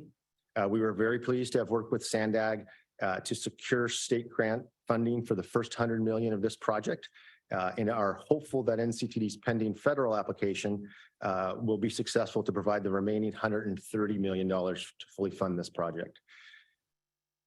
The project is shovel ready and represents the first phase of the realignment effort. You can't realign the tracks in Del Mar without raising this bridge, so it's an important first step to that long-term vision. The project also includes a special events platform at the Del Mar Fairgrounds, which will create a 1-seat ride from visitors throughout Southern California, from Orange County, from San Diego, from LA, eliminating the need for a transfer at the Solana Beach station, and drop folks right at the Del Mar Fairgrounds. In the first year, it's estimated this platform will see about 800,000 visitors. So we think this will be a really transformational project for us. Another transformational project is our Downtown Coaster Platform project. This project is currently in design phase. It'll be advanced in the coming fiscal year with the planned opening for 2026. Just to give you an idea of why this is so transformational, this is the ridership lift we're seeing so far this year with the Padres. This is game days versus non-game days in terms of the impact on a ridership. So you can see that we get a pretty considerable lift when there's a Padre game on the coaster ridership. We believe when we have a 1-seat ride right to the front door of Petco Park Convention Center, Gas Lamp, that this is going to be even more impactful for us. So we're very excited to bring this project online in 2026. We're also planning improvements to our Sprinter corridor, and we'll work to further those in the coming fiscal year. The goal is to build the infrastructure needed to support 15-minute frequencies on the Sprinter corridor, which is the threshold of service frequency to truly build ridership in our inland corridor. And so we'll be advancing efforts to make that happen. This is even more important with the redevelopment projects that we're planning in the region to have that higher frequency schedule for Sprinter and a span of service that goes later into the day. So with infrastructure projects we're advancing, we hope to make that possible. To advance our Breeze bus system, we have been conducting what's called this Breeze Speed and Reliability project, which we will complete this year. So far, the project has identified more than 300 local improvement projects within cities. These are signal improvements, curb cutouts, other very local infrastructure improvements that not only will improve the speed and reliability of our bus service, but also provide local traffic congestion relief. The work remaining on this project is to prioritize those projects and then to work with local jurisdictions to implement them. We'll need the support of SANDAG and our local jurisdictions to help fund these projects, but we think these are really important efforts to not only help our service be more reliable and faster, but also provide local cities with some congestion relief. The basis of our operating budget and our annual and monthly performance rating is our service implementation plan. For the coming fiscal year, our service implementation plan projects a 12% system-wide ridership growth compared to the prior fiscal year. You see that here. A critical priority of that plan is the restoration of Breeze frequencies. In response to the national bus operator shortage, we reduced frequencies on some of our routes, and you can't really see the teal there, but the routes in teal. The strategy to address the shortage was to take routes, high frequency routes that ran every 15 minutes and reduce the frequency to a half hour so that the entire system had good frequency, even though some of the routes frequency on the most frequent routes were reduced. Have started adding back that frequency. So just this past April, we made the first restoration on our Breeze 350 route there in the bottom right corner.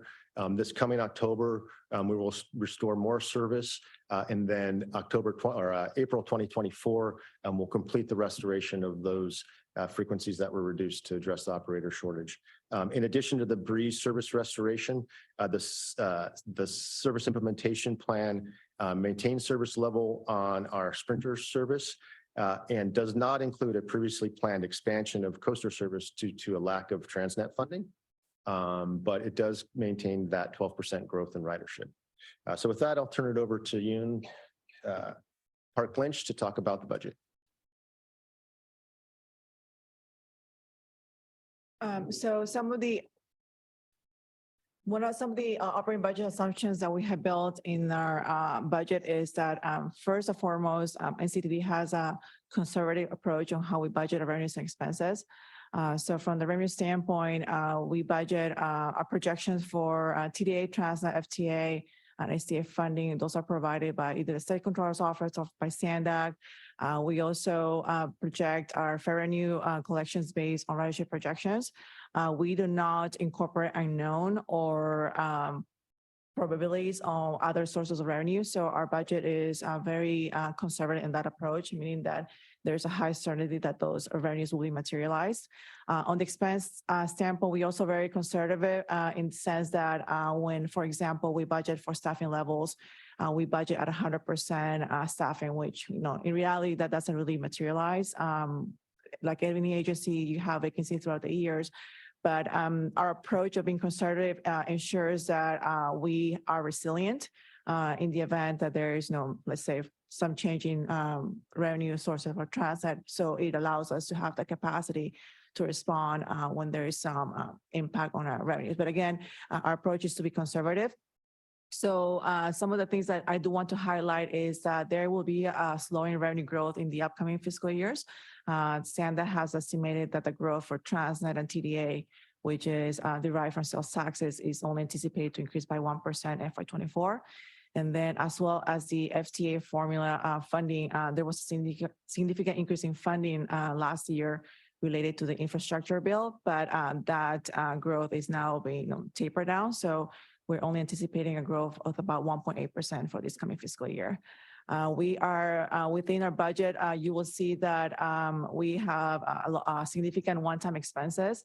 Those are investments that are going to generate future revenues. Those include, like Chris mentioned, the redevelopment projects, as well as we have a naming rights program that we expect to materialize in some revenues in the future. So there's current investments with the anticipation that they will create future revenues. And then this year, we will continue our change in our service delivery model. Beginning in June of last year, we initiated a first transition of our rail operations and maintenance. This year, in late this June of 2023, which will be effective for the most part in FY24, we are completing our second phase transition for our maintenance away, maintenance of signals, and facility maintenance. And that is reflected in our operating budget as well.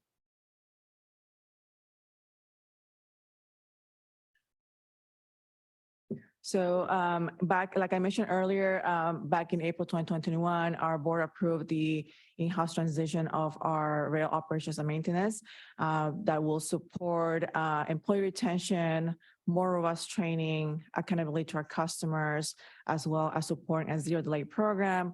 And as new technologies are emerging in transit, like zero emission buses, potentially zero emission rail, you need a highly specialized and technical workforce. And the best way to maintain and train our employees is to really make those employees in-house. Also in December 2022, NCD staff recommended and provided the financial analysis to in-house our bus operations and maintenance. NCD contracted our bus operations back in 2010 in response of the financial crisis that was directly associated with the Great Recession. However, today we are in a different environment in both on the financial and the technology standpoint. And in order as well to be able to better have more robust training, as well as retain our bus operators and mechanics, we are going to insource our bus operations beginning in no later than July 1st, 2027. And then our 5-year plan has included the assumptions of that transitioning occurring, and you will see that in the future slide. So this summary table illustrates our 5-year plan for the next 5 fiscal years. The transition for the bus operators is included in fiscal year 2027, as well as the significant investments that we're making in fiscal year 2024 to support the future revenue generation, as well as our transition to zero emissions for rail operations. We have rebaselined our expenses in FY 2025. As you can see, we are demonstrating that we can be balanced. I do want to add a caveat that we are required to demonstrate a constrained and balanced 5-year budget for FTA purposes. So in order to achieve that, you will also see that there is a significant capital needs that are not fully met. There's significant investments in the first couple of years. We have still about $42 million of CARES Act funding that we intend to roll over in FY24, but our capital needs are not being fully met since our constrained CIP only covers about 1/3 of our total capital needs.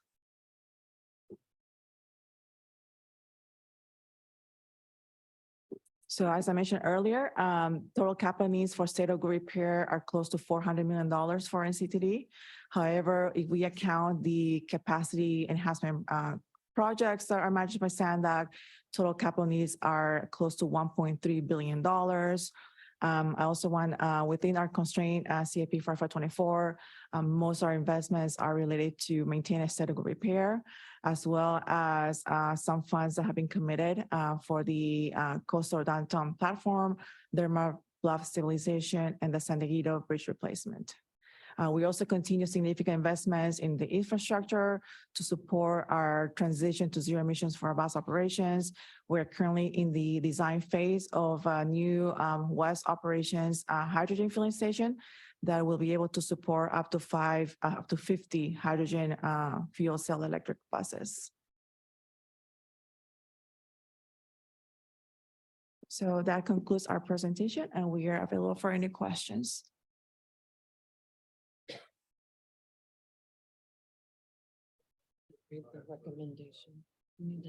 Let's move on to public comment first, but thank you, Chris, Ellen, Julia, and Gordon, and Julian. But let's have some public comments first, and then we'll move on to member comments. Thanks, Chair. First public commenter is Blair Beekman, who will be followed by the original draw. Hi, Blair Beekman here. Thanks a lot for this item. You've been discussing it recently at this committee, and thank you. This was a more detailed report, and it's always good just to be these things to be out in the committee space. Again, I guess I can offer my talking points on the subject, and being from San Jose, Santa Clara County, where the VTA transit system works, they're rolling out an electric bus system that they really want to learn from the mistakes of other electric bus system rollouts across the country in years past.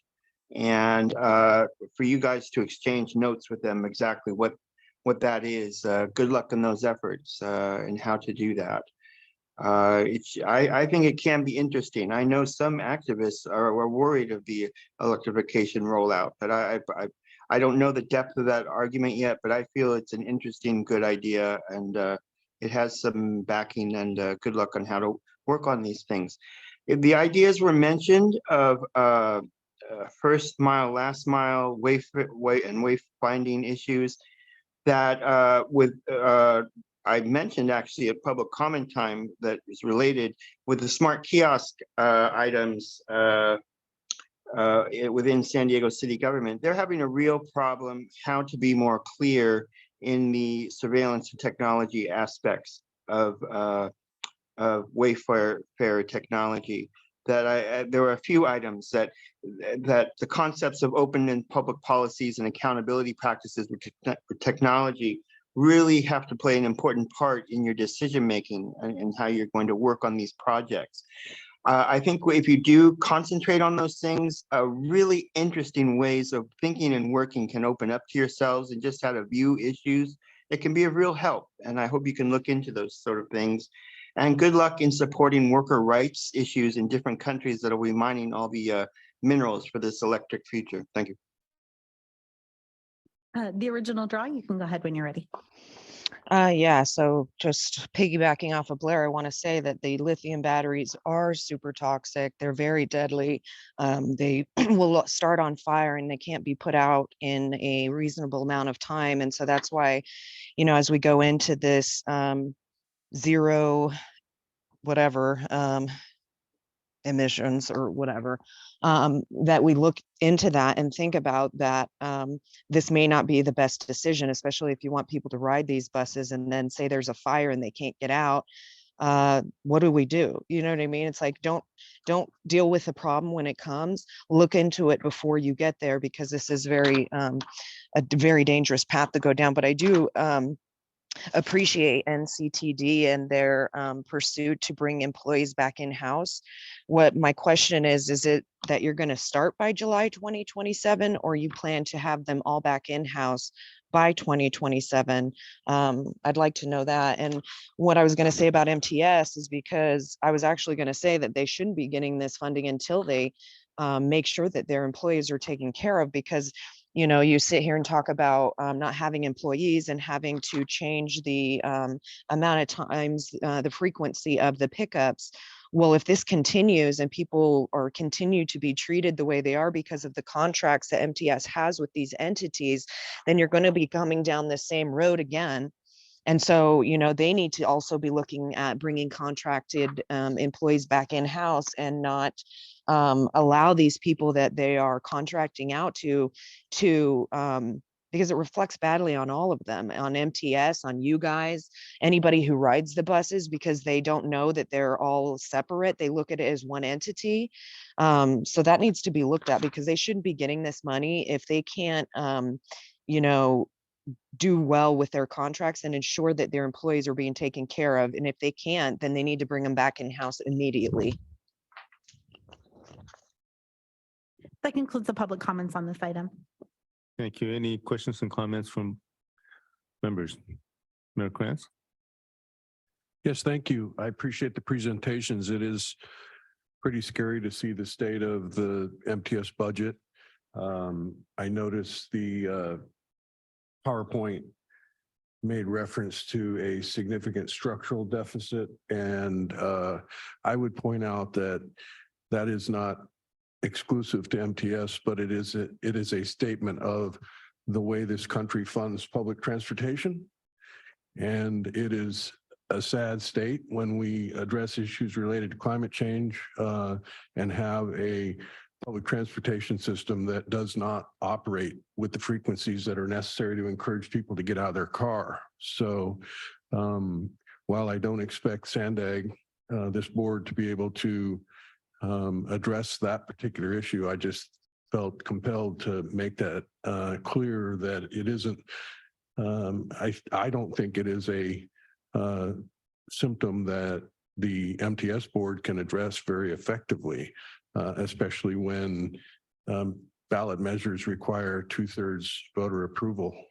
So I rode the coaster to a Padres game, and I agree that it is a convenient way to get to the Padres because of its last stop at Old Town, or excuse me, the Santa Fe Depot. My friend and I took our bikes for the last and first mile purposes.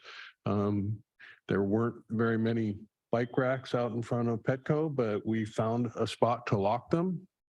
And it is a viable alternative when it's a day game, because as a frustrated Padres fan, I have experienced some losing games that I wasn't going to wait through to get the train that usually heads north from a night game at about 11:30, which is well past my bedtime. So what this speaks to is the need for a reliable transportation system that has hourly headways at the very minimum, so that I can leave in the 7th inning if that's necessary.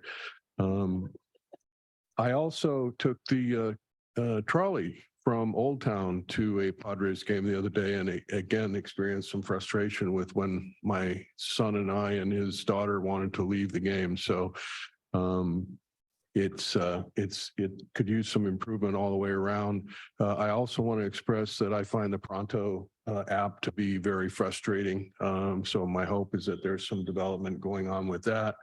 I want to also commend NCTD for the work that you're doing. The budget, while not perfect, is pretty good. And so the board has done some good work. Matt Tucker is always plugging away, and I know Yoon is driving him hard there. And so congratulations on that.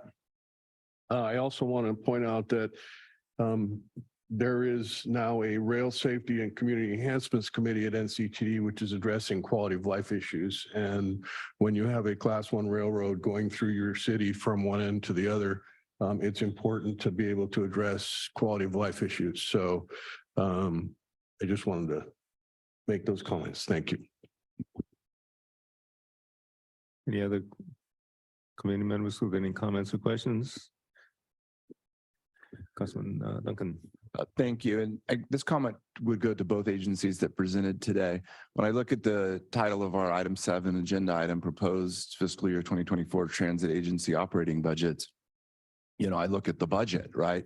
And the budgets are interesting. They can be sliced a few different ways, and maybe it's too simplistic, but one way that Mayor Franklin, who had to leave, was slicing and showing the numbers is if you look at the operating budget and you take it by trips taken and by miles traveled, that information I believe is provided in the North County Transit District attachment, it comes up with numbers. And obviously, I'm not saying we shouldn't do, public transit because of these numbers, but it's interesting. It seems to me like that type of information would be something that would be good for us to see when we're looking at budgets. Having run a 12 office, 10 state, law firm with, large budgets, you look at what things cost and what they provide. And if, like what is the cost, or do for instance, like what is the cost per mile to the transit district for somebody to ride a bus in North County?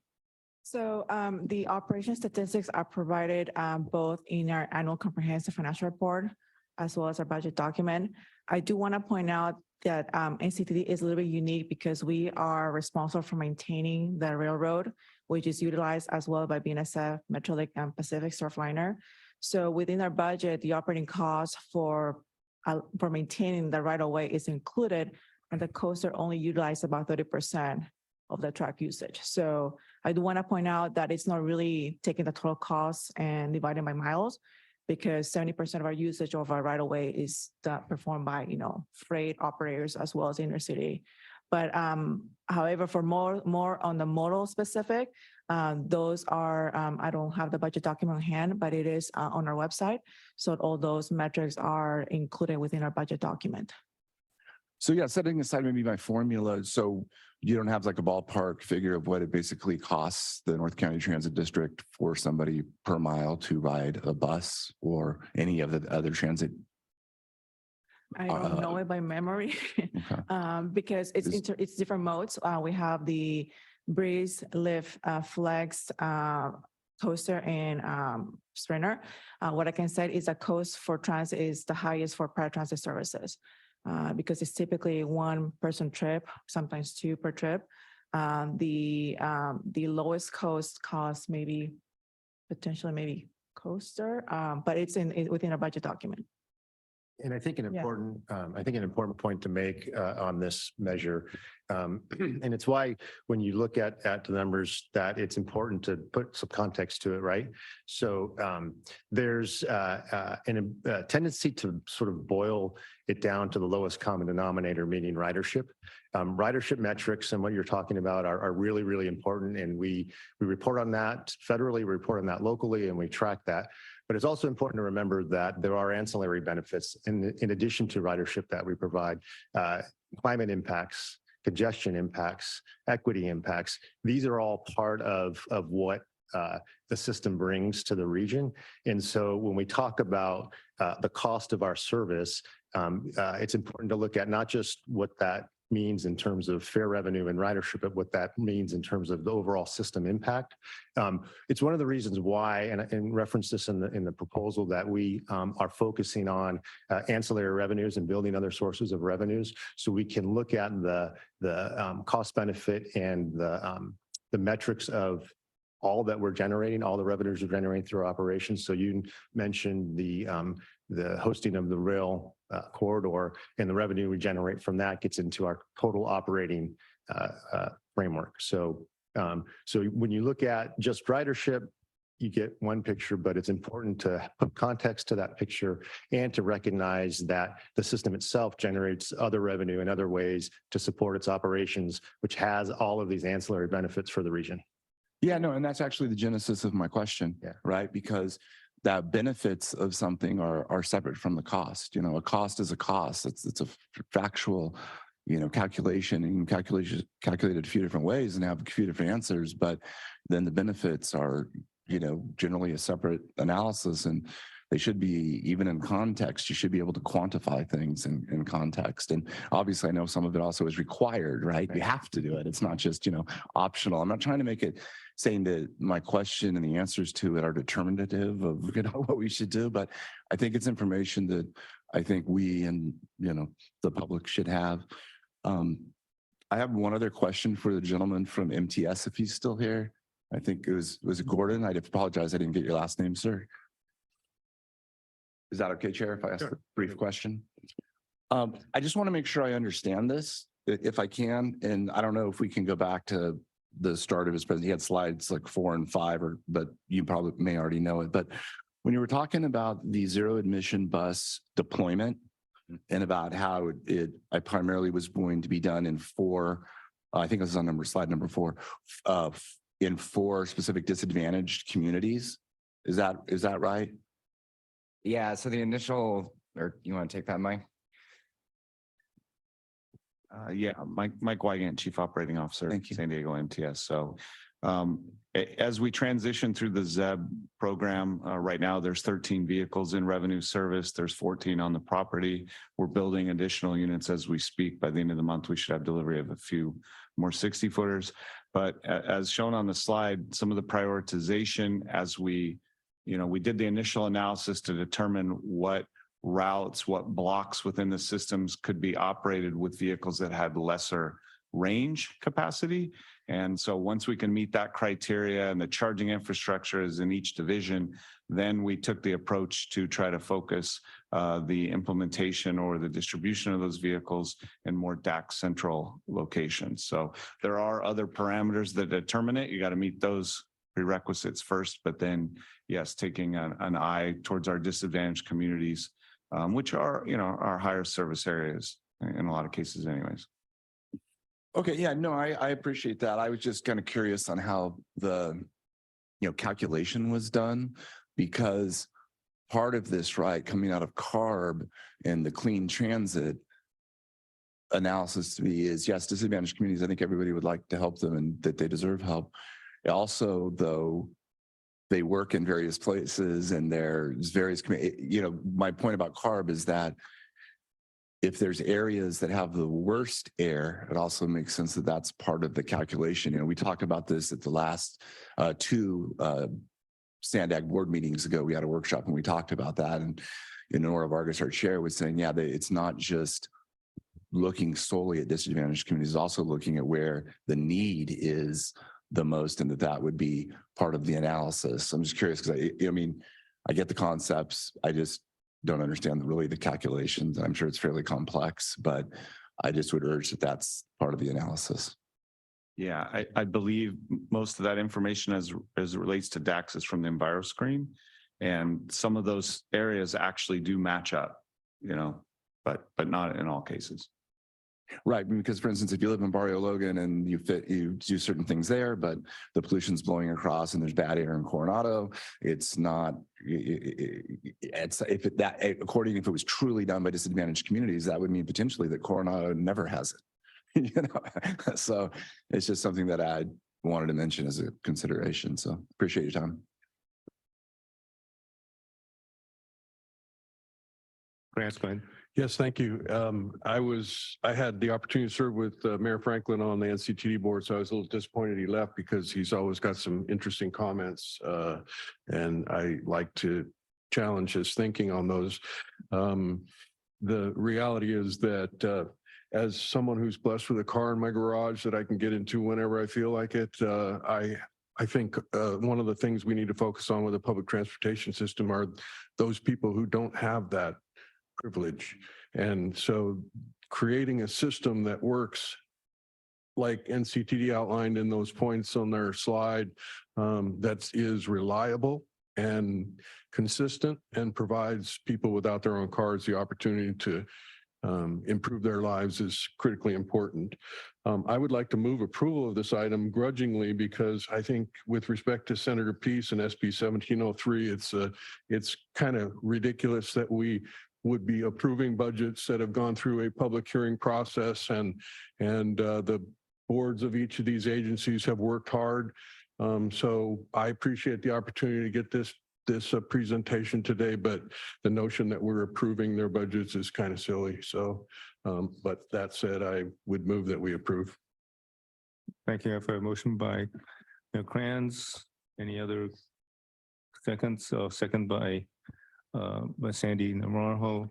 I have a few questions. So any other questions or discussion points from members? Jose? Thank you, Mr. Chair. Not much of questions, more comments regarding MTS. And I know that MTS had a meeting yesterday. There is a strike occurring with hundreds of workers that are still on the line. And so I think it's essential to continue to expand our public transit system. we had a board retreat a couple of months ago, 5-6 months ago. And I remember in the retreat, one thing was universal, even amongst, different ideological colleagues. Nobody likes driving in LA. Everybody hates it, right? Why is that? Well, they decided to not fund their public transit system, decades ago. And as a result, just continue to sprawl out. And you have a ton of traffic and a lot of different freeways and highways all over the place. So in order for us to have cleaner air, cleaner environment, reduce our carbon footprint, we need to make sure that we expand our public transit options. But we can't get to that point without actually taking care of our own workers, the people that we rely on to make sure that the transit agency runs in a smooth manner.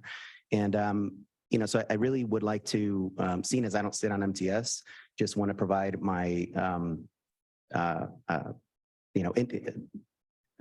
belief in that basic amenities need to be addressed. So things like access to restrooms for any employee need to be addressed. Things like predictable scheduling need to be addressed. Enough of this kind of 5-hour leeway time in between workers' schedules, which is very difficult that any one of us would complain about in our own jobs. It's just so irresponsible. And TransDev and their approach to their own employees is so confrontational instead of working together. It really does us as an agency and as a public a disservice. So we really need operations to run smoothly. We need to take care of things if we're continuing to ask the public to continue to fund public transit, because we need to go down that path, but we need to make sure that it's run efficiently. And TransDev, to me, and I've met with workers, the stories are just horrifying. And they're slightly different as some of those in the private sector, but not by much. And I would urge us to consider better alternatives and better relationships with our own employees. Although they're not technically MTS employees, the public doesn't know that. And we're asking the public for additional funds to make sure that we expand systems. They need to run efficiently. And so just a couple of comments. Thank you, Chair. Thank you, Councilman Rodriguez. So I have a few. Oh, Dave Cito, go ahead. Next time I'll raise my hand higher. Thanks, Chair. Yeah, just a couple of comments. Thanks for the presentation. I know I understand some of the querying that Councilmember Duncan was going to, and I appreciate it, but I also think from the perspective of this board as opposed to the individual agencies, if I were to see data like that, I think it would be interesting to see it on a regional basis as opposed to on a per agency basis. And that's because I think we all understand that serving lower population, lower density areas with transit is going to be more expensive. And so NCTD does have a little bit of a disadvantage in that space with respect to some metrics that certain people may find interesting. So I think if we're going to look at things regionally and understand what our costs are, we should be doing that at a regional basis as opposed to just per agency. But I also don't want to create a ton of work to do additional analysis, but I just want to put that out there. And then second, I also wanted to slightly, without berating it, emphasize Mayor Krantz' point about the Pronto card. I love the fact that it's there. I just had a challenging experience myself. Someone who doesn't, my preferred mode of transportation is bicycle. I do end up having to take transit when it rains or something like that. And I had one that had a disincentive to actually use Pronto myself, because if I'm using the coaster, it's a $6.50 ride, but there's only $5 increments you can put on the card. And then I have this money sitting on the card that I don't get used for a while. And so I hadn't done it. But then one time I was coming back from the airport and I love the shuttle to the coaster. That's an amazing feature. It's works really well. But it was going to be really close to whether or not I was going to catch the train or have to wait an hour and a half for the next train. So I was like, well, I can save some time by using the Pronto app. So I loaded the Pronto app, created the account, tried to get the account verified, tried to create a virtual card with money on it, associate that virtual card with my primary account. And by the time I was done, I ended up with a locked account. So, which I then on some future day ended up calling and getting that resolved, but it was a little bit frustrating of experience. So perhaps getting the app more focused or additionally focused to make it easier for single users that are using it less frequently, that then can entice them to use it over and over again might be a helpful improvement as well. But thanks. Right here. My comment and question is just, I was looking at the social equity listening tour on the MTS slides.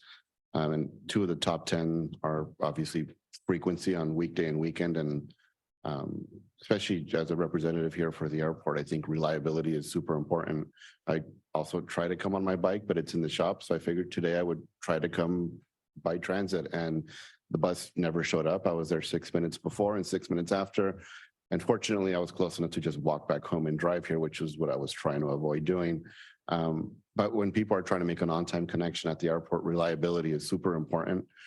So just, obviously frequency is important, but before we get to frequency, I think reliability is just as important. And then the other comment, I know there's been a couple on the Pronto app, is my phone was at 3% the other day when I rode the trolley, and I was just hoping that I could scan the barcode before my phone died, and thought it would be great if there was charging pads at stations. And I saw that outlets made the top 10 on the social equity listening tour. So I just wanted to comment on that. Thank you. If there aren't any, I have a number of questions, but I'll try to make them quick since we do have another item on the agenda to move on to. And these are for starting out with the NPS. So Gordon, you may want to come back up, or Mike, you could answer them as well. What are some other options for funding that either we have come up with in our transit agencies or other parts of this nation or other countries in terms of funding transit systems? Other funding, so unidentified funding sources. Has MTS looked into other funding sources, everything from property value? There's an issue of we own land, but are we making the best use of that land? So I'm reminded of other transit systems in which funding is recouped from the land value of the land that's provided, as opposed to maybe providing public housing. So that's something that I'm wondering if MTS is really deeply looking into other revenue sources besides regressive sales tax, such as funding from some other transportation systems. Yeah, so I think. Can we take this? Sure, I'll try. So I think kind of MTS does, we look at all revenue sources that we're aware of. I mean, we try to maximize the use of all of our assets. Like we have advertising revenue on board the trolleys, shelters, digital kiosks. Excuse me.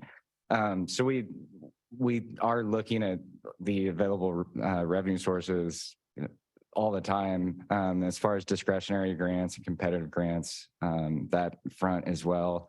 I think the big one that would be on the potential in the future would be a ballot measure that we were in the middle of during 2020 with COVID. Whether there's appetite for that or not remains to be seen, but we are actively looking at all of the revenue sources available. Right.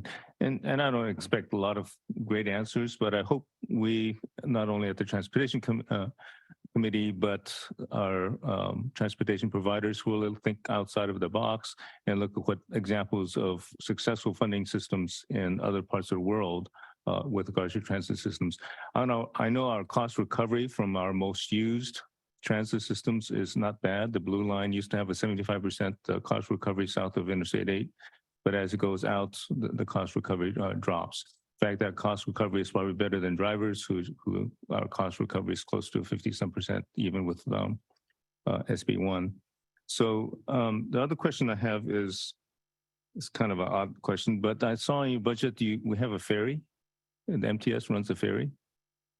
We do. So we actually provide the funding, the TDA as a pass through to the city of Coronado to operate the ferry. So we don't actually operate it. We just pass on a section of, or a portion of TDA for them to operate it. This is a ferry that residents from Coronado can ride for free across the bay.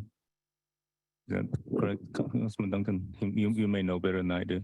For commuting, right? So if they get on in the morning at a certain time, but yeah, before 8 or something like that, they get a free ticket into downtown, and then they get a free return ticket that they can use for the way home. But the rest of the time, in general, it's paid. And they don't have to be under 18. And you don't have to be a youth pass, but and I think it does help a lot, and also with certain of the Navy personnel that come over as well.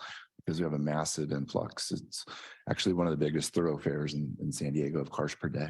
Great. And that's something that I learned when I was at the MTS board, that there are a lot of people that actually do get free rides in our transit system in our region.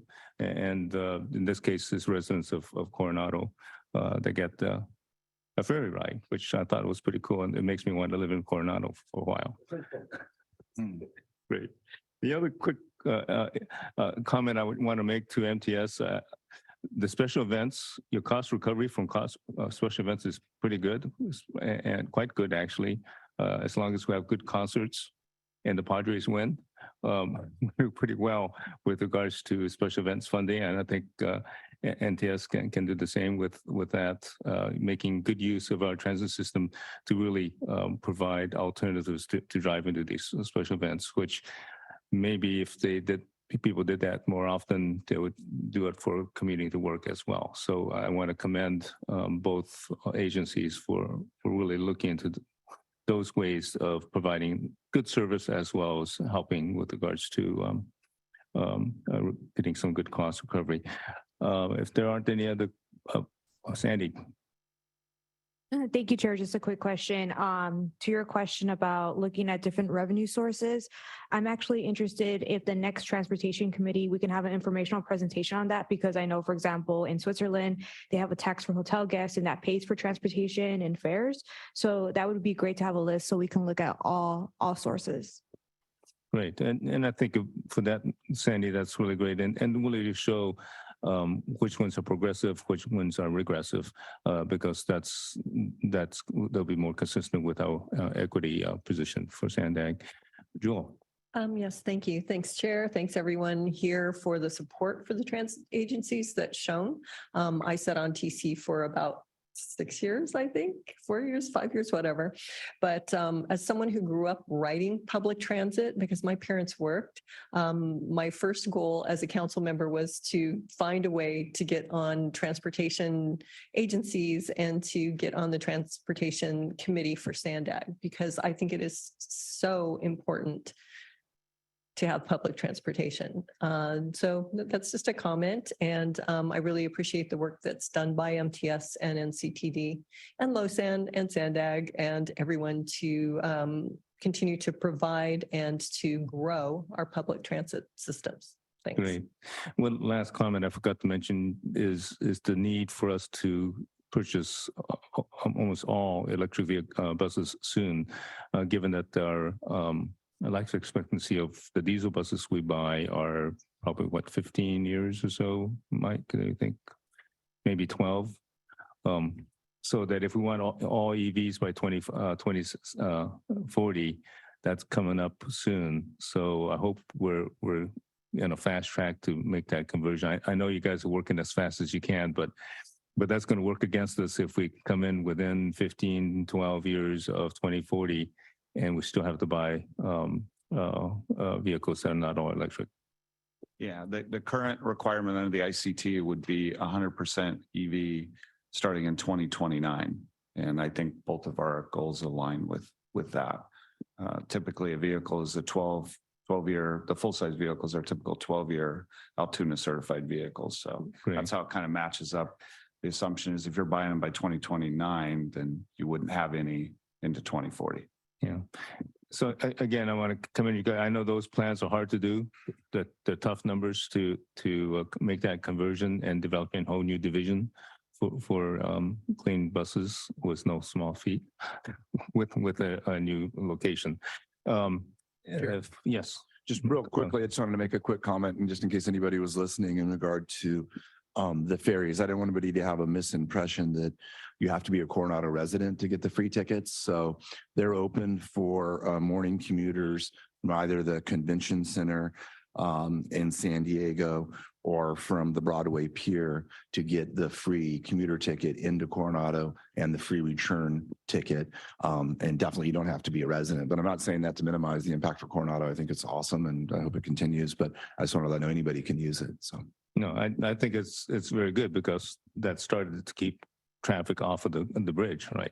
So yeah, you hope that third and fourth for the military is really can be half an hour Right. just to go 2 miles to their base. And I just want to point that out because there are many ways to relieve congestion. And this is an interesting way, is right on the ferry. I support more ferries. All right, if nothing else, we're going to vote on this. Let's go ahead and vote on this item.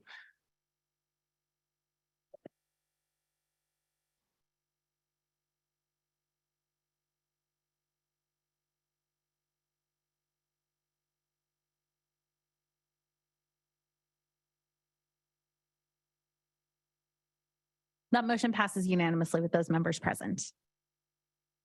Thank you very much. I'm really looking forward to our next presentation from Zach, item 8. Zach is is back to give us an update on the next gen rapid study.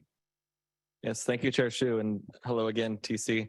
My name is Zach Brott. I'm an associate transit planner here at SANDAG. And now I'm giving a presentation, like Chair Shu said, on our next generation rapid bus rapid transit planning. We currently have 3 routes under development that we started planning as part of a Caltrans planning grant that we won a year ago. These routes are really span the entire region, and they're really the backbone, like I said, of our 2021 regional plan. So as you see here, as we build in the 2021 plan, somewhere, these ones, the teal routes that just showed up, those are all of the next gen rapid bus routes in the 2021 regional plan that really span the entire county. So you can see them really crisscrossing all throughout the region and providing additional service where we didn't really have a lot of good rapid transit service. Some of them have existing local bus service, but it's really trying to give people getting around the region more options on how to get around. And of course, they're complemented by our rail services planned as well.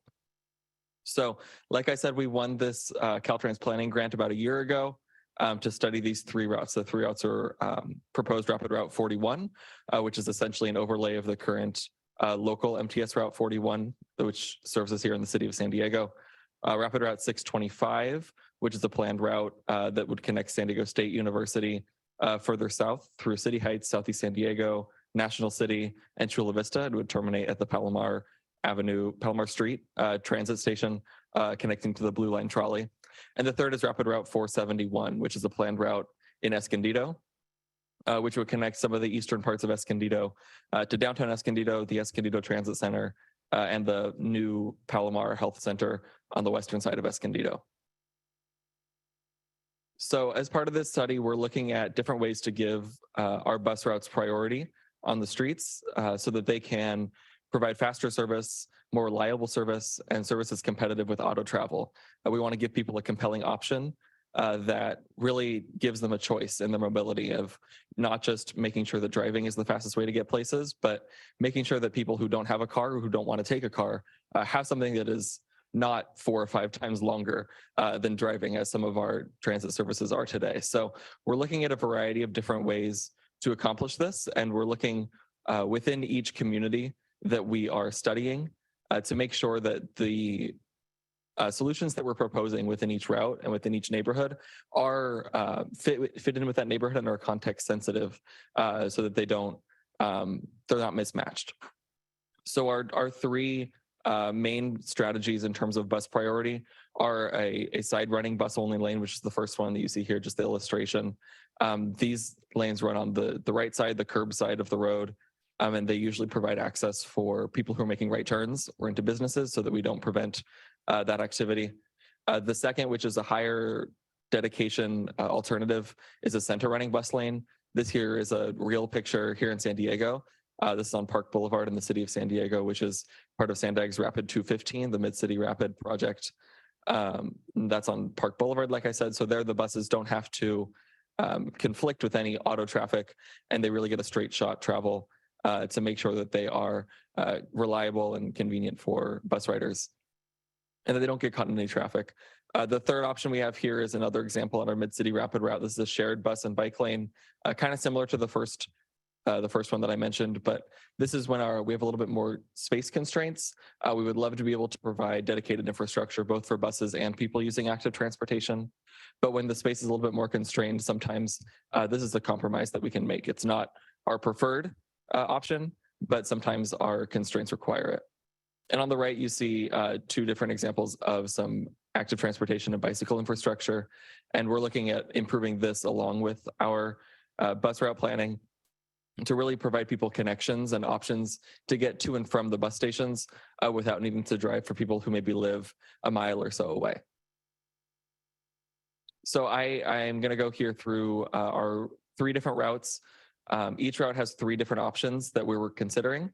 And then I have a few cross sections of what some of the different road modifications might look like that we would need to make in order to make these rapid routes a reality. And so, like I said, we're at the conceptual planning level here. And so these are all subject to change over the next few months of this study. And then as we move further into potential design and construction when funding for those is secured. So some stuff to keep in mind as we go through these alternatives.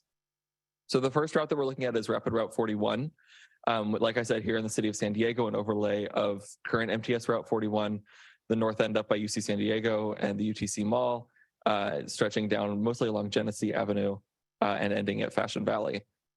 Our first option here, these maps are also in your agenda, so you can zoom in and see them better if they're hard to see on the screen here. But as you can see here, this dark blue is that first side running bus lane that I mentioned. And so this option really focuses on providing those side running bus lanes. This is what we were considering our slightly lower capital cost option for this route. We're providing direct service to Linda Vista via Linda Vista Road and Ulrich Street, which current local Route 41 avoids doing in order to get a speed advantage by taking the 163. But we wanted to be able to serve that community with some good rapid service. And you can see there's a few sections along here in the black that are in mixed traffic where we didn't plan for any bus priority. These are usually more constrained areas where the road's narrower.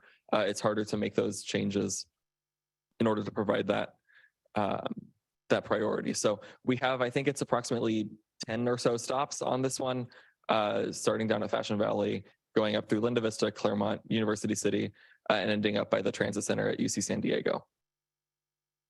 Our second option for this route uses the same roads, same corridors. However, we're dedicating a higher bus priority on this route. So as you can see, those black segments are gone. So there's no more mixed traffic on this route. We are replacing here some of those side running bus lanes in Claremont by Genesee and Balboa, which is that shopping center with Target, if you're familiar. And then up in the north along La Jolla Village Drive with those center running bus lanes that I talked about. So these are some areas where we saw a little bit more vehicle congestion. And these are some really hot spots currently where current bus routes get stuck in traffic, even more than some other parts of the corridor. And so we decided that in these areas, one thing that we would explore was putting a bus lane in the center of the road to avoid any of those turning conflicts and provide a more convenient ride for our riders and make sure that drivers are able to access all of the businesses and homes that they were before without coming into conflict with any buses. And our third option here is an extension of option 2 that we explored in conjunction with UC San Diego and some other community partners, where we're taking option 2 and we're extending it further down into Hillcrest. So as some of you may know, UC San Diego has a medical campus hospital in Hillcrest. And one of the things that they have to provide right now is a shuttle to connect their employees and students and faculty and healthcare workers between their 2 campuses. And so UC San Diego expressed an interest to us in a partnership in terms of potentially funding or grant applications if we could get a direct connection between the 2 campuses. And so we used our third option here to connect the 2. So as you can see, it's the same route north of Fashion Valley. And then south of Fashion Valley, we are still exploring ways to give the bus some priority. But in general, we would explore a connection to the UC San Diego Hillcrest Medical Center. And then, as I'm sure you're all aware, Hillcrest is a pretty high population density and job density area. So there's plenty of other connections there to connect to people, jobs, and other transit routes. So it's just some digging down to the details of Route 41 here. This is our proposal for in all 3 alternatives what Friars Road would look like. As you can see, we maintain 4 lanes of vehicle traffic here while giving priority to a bus lane and better buffering out that bike lane for people on bicycles and commuting via active transportation. So here we're able to still provide access to Fashion Valley and Friars Road for automobiles, but also make sure that the bus can get around any traffic that might be going on there. As we move farther north, we're looking at Genesee. This is closer to the 52 in the Claremont Mesa neighborhood.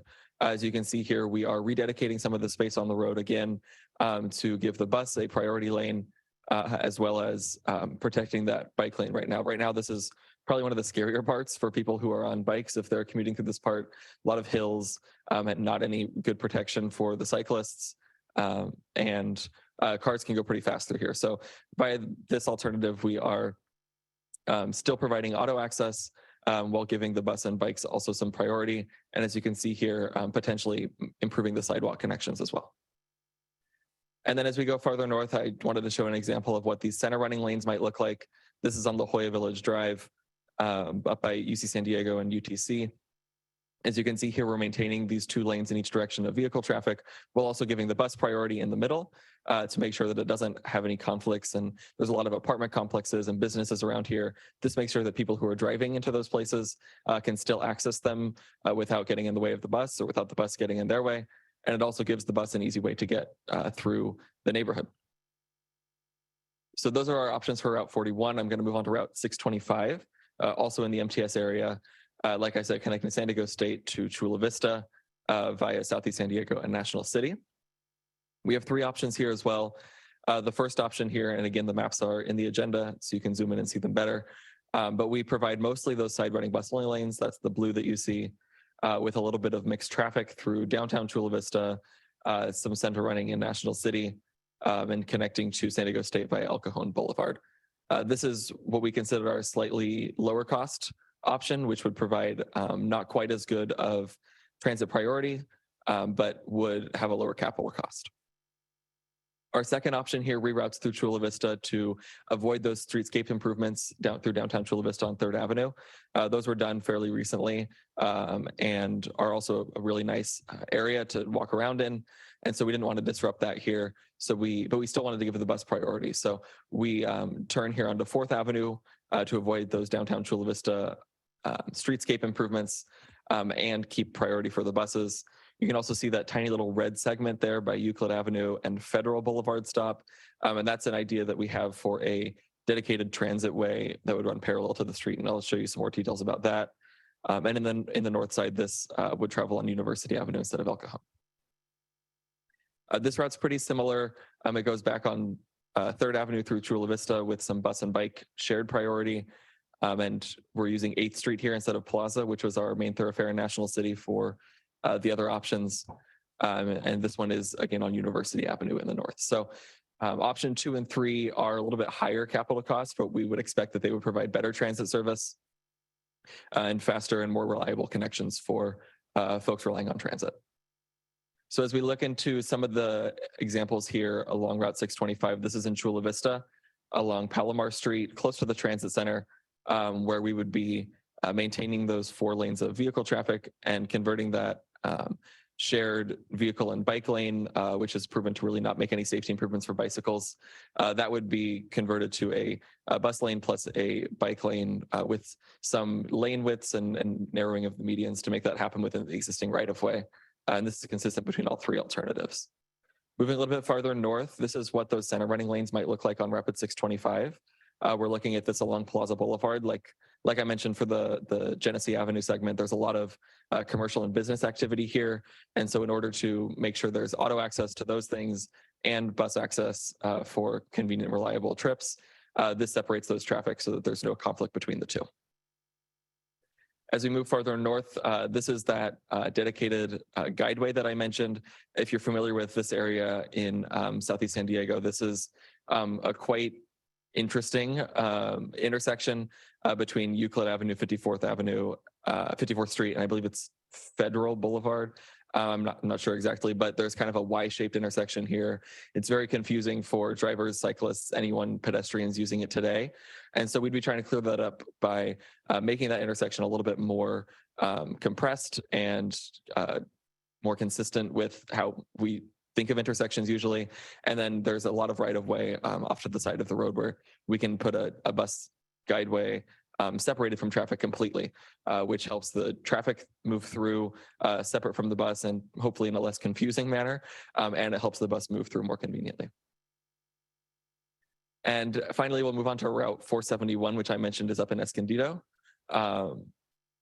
It connects this eastern end of Escondido out here, which doesn't currently have very frequent transit service through some commercial centers in the middle of Escondido, downtown Escondido connections to the Escondido Transit Center, which, as NCTD mentioned, is currently under redevelopment and will be new and improved hopefully soon.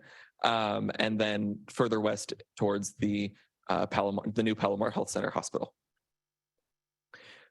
So our first option here would maintain mostly those side running bus only lanes on the west side of the route and a business access and transit lane, which is that same kind of thing running on the right side, allowing commercial driveway movements for folks accessing those driveways and homes.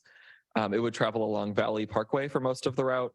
And then through downtown Escondido, we would use a one-way couplet along, I believe it's Valley and Grand Avenue, or Second Avenue, sorry.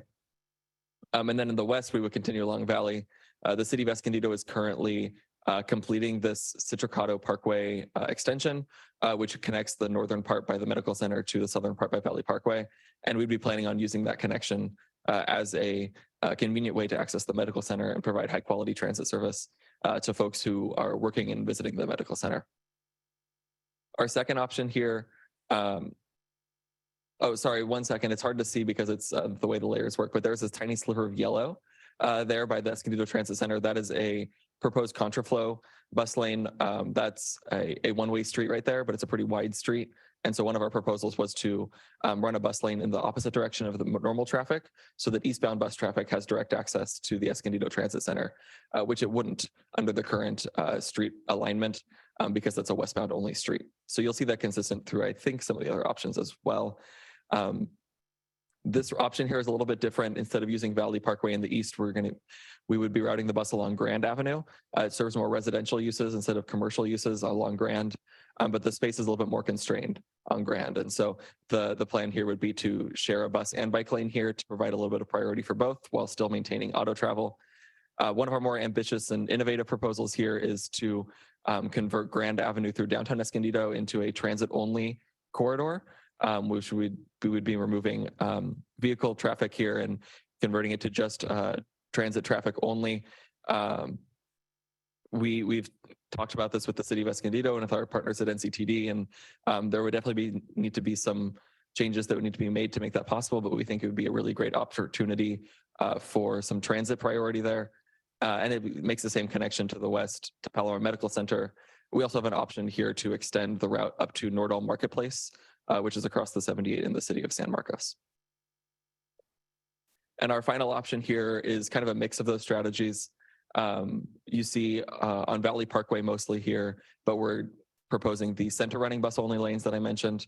It removes those conflicts with vehicles turning in to access all of those commercial centers.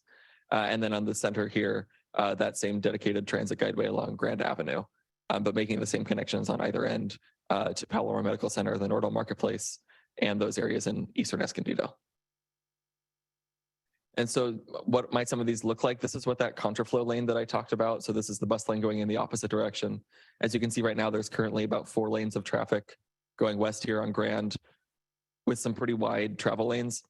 So the proposal here would be to maintain 3 lanes in the western direction and then convert that lane on the southern end of the street into a transit lane going in the opposite direction so that folks coming from the west can have that direct connection to Escondido Transit Center without needing some sort of walking or other connection or an out of direction turn for the bus.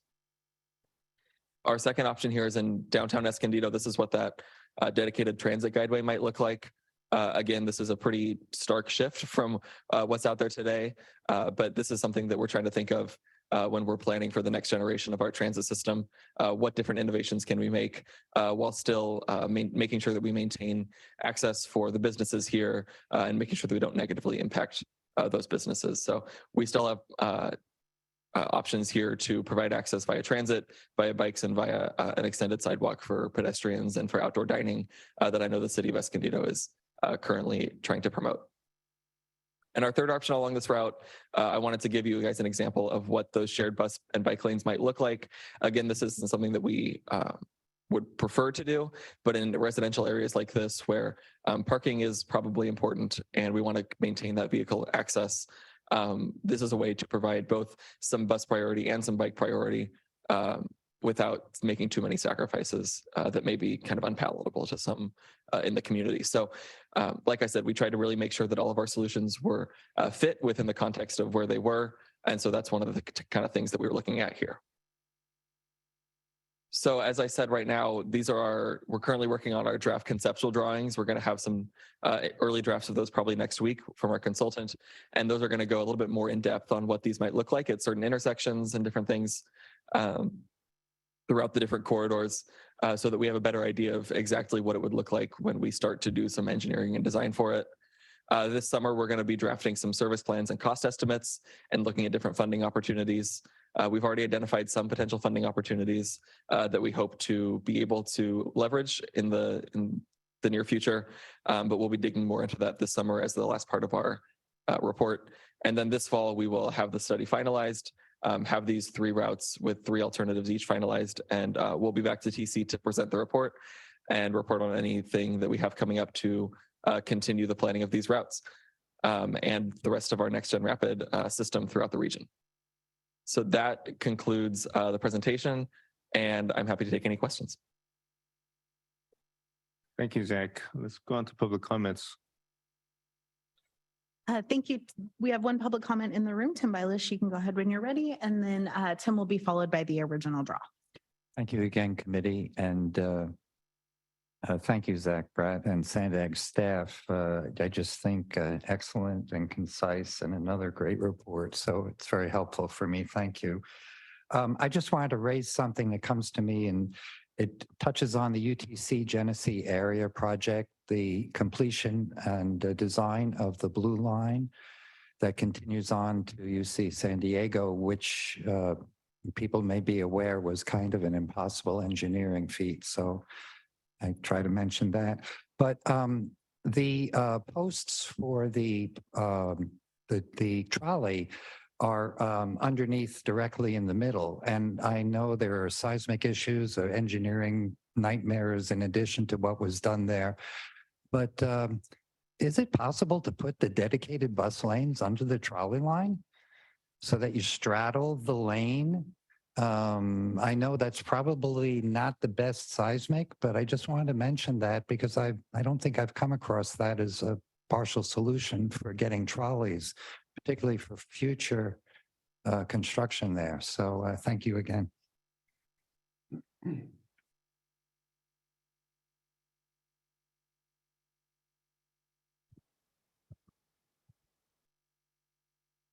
The original draw, you can go ahead when you're ready. Original draw will be followed by Blair Beekman. So, I mean, I know we live in an inverted world, and I feel like I'm the only one that sees when you guys talk about this stuff that it's the complete opposite of really like what you're really doing. I mean, when we're sitting here saying that we're like, you know, we only have, say, a 20% capacity on a bus. And even in a car, say it's 25% capacity, it'd be no different. It costs more to drive that bus up and down the county with one person in it, more so than it does for someone to drive a car. And so it's like we're doing all of these things for public transit that no one uses, or not a lot of people. Certain areas, of course, they are, but it's like we're de-incentivizing drivers at this point because you're taking away lanes, which I don't understand how then doesn't create more greenhouse gases according to you when you're taking away lanes. It's like if you were to expand the lanes and make more, then people could go quicker. You wouldn't be sitting in traffic. And you know that these are high traffic areas, yet you're like planning to take all the lanes away for the cars in some spots. But it just doesn't make sense to me. I mean, it makes sense to me, but I don't understand why you guys think that this is logical when it's like, this is the way you push people into a new way of life, because you're going to make it so that they don't want to drive, because you're going to take their lanes. And who puts bikes and buses together? I mean, that's completely absurd when we're talking about public safety. But you're creating more traffic, like you're creating more problems. And I know why you do it, but I don't understand how this makes sense to people and that they think this is a good plan when you're actually going to induce more traffic and more greenhouse gases that you guys evidently want to get rid of. So it's just, you know, this is a whole densely populated plan to get people into the UN agenda, and that's it, period. Our next speaker will be Blair Beekman, and Blair will be followed by Zach DeFazio Farrell. Hi, Blair Beekman here. Thanks a lot for this item today. Good meeting today. To comment on rapid bus things, I hope the concepts of the new Purple Line trolley from Tijuana that's supposed to go through middle routes of the county, it's also going to be a rapid service in the future. And I'm sure with that issue, along with rapid issues and overall local service issues, I wanted to remind also in the work of tech accountability practices that you're working on and considering that we are considering a future of biometric technology that I don't know if it was quite mentioned on this item or not, but the concepts of surveillance technology may have been mentioned. But with biometric tech, that can be a dicey, difficult subject matter. That the work that I'm doing with openness and accountability practices, their guidelines and procedures that make it simply easier to have a neutral, law-based conversation on the subject matter. And that it's ways to learn to grow more comfortable in talking about its subject matter, because it is uncomfortable to talk about. And I hope we can have those conversations, and that I think biometric tech will be an important part of rapid bus lines and the future of the Purple Trolley. Just a good heads up to be aware that how to have those conversations now, the public conversations, and that it can be a safe place to have open conversations. We can make it a safe process. Hopefully I'm learning the ways to speak about it to be able for us to do that. Thanks a lot. Thank you. And our final speaker on this item will be Zach DeFazio Farrell. You can go ahead. Hello, thank you for the presentation. Everything looks pretty interesting. I'm wondering if you could explain the difference between the queue jumps and the transit signals, and like how they function, and roughly how much each one would be estimated to like speed up the buses traveling along these routes. Thank you. Thank you. That concludes the public commenters. Thank you, Francesca. Let's go to member comments and questions. Thank you, Chair, and thank you very much for the presentation. As the District 7 representative for the City of San Diego, just want to focus my comments today on Route 41. I'm very much in support of rapid routes, understanding that that is a key tool and something that because of the dual track nature of our trolley system, we can't have rapid routes on trolley, something that we unfortunate engineering mistake from way back in the day, but understandable. We got to live with it. This particular route, 41, runs right through my district, specifically Linda Vista, and for many years, Linda Vista has been kept out of the loop on allocation of resources, infrastructure improvements, and I know that many of my residents in the community absolutely utilize public transit and the bus to get to work, school, church, all sorts of daily activities, and rapid route improvements assists with the traffic flow and people's ability to utilize that bus system, because the number one hindrance that most people tell us about is that the system needs to have an overall higher speed. And so absolutely rapid routes help achieve that goal. That being said, given the demographics and population of Linda Vista, I've heard from many of our residents that they're concerned that rapid routes will decrease the amount of stops available to them, or will force them to simply just walk further to be able to access those bus stops, as we don't stop as frequently. So my first question is how we're going to reach out to the communities along this route, not just Linda Vista, but all of them, so that we can minimize that negative impact for disabled individuals or senior citizens. Thanks for the question. We actually did some pretty extensive public outreach as part of this plan. With our consultants, we subcontracted 3 community-based organizations, one in each route, and the organization for Route 41 was the Bayside Community Center. Very good. And we we did some outreach with them in terms of pop-up outreach, in terms of community stakeholder working group, where each CBO put together the different organizations and groups that they knew were the biggest people that needed to be involved along each of these routes. And in Route 41 especially, we also gave presentations to each of the 3 major City of San Diego community planning groups within the route, including Linda Vista.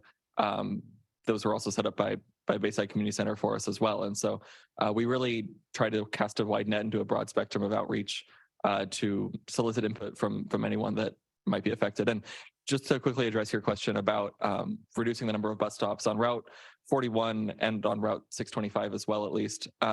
These are currently overlays of existing routes. So like, you know, Route 41 already exists. And then in the Linda Vista section, we also have Route 120, which is an existing local route. We're not proposing any significant changes to those routes as part of this.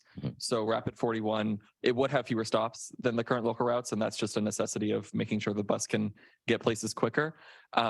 But all of the local services would maintain their existing stops. All the local services would still service all the stops that currently happen. And one of the great things that we think can come out of this is that all of these bus lanes, for the most part, can be utilized by other routes along these corridors. So Rapid 41 bus lanes on Genesee can be used by Local 41, and on Linda Vista Road and Ulrich can be used by Route 44 and Route 120 to get people in Linda Vista, still serve all the same stops and also speed up the bus at the same time while we provide this quicker option for longer trips. Understood. I appreciate that extensive outreach. When it comes to the decision-making of where that particular stops are you going to do one more visit back to get any last-minute feedback, or are you already have the stops set in stone? We have the stops as they were defined in the regional plan, but they're not set in stone yet.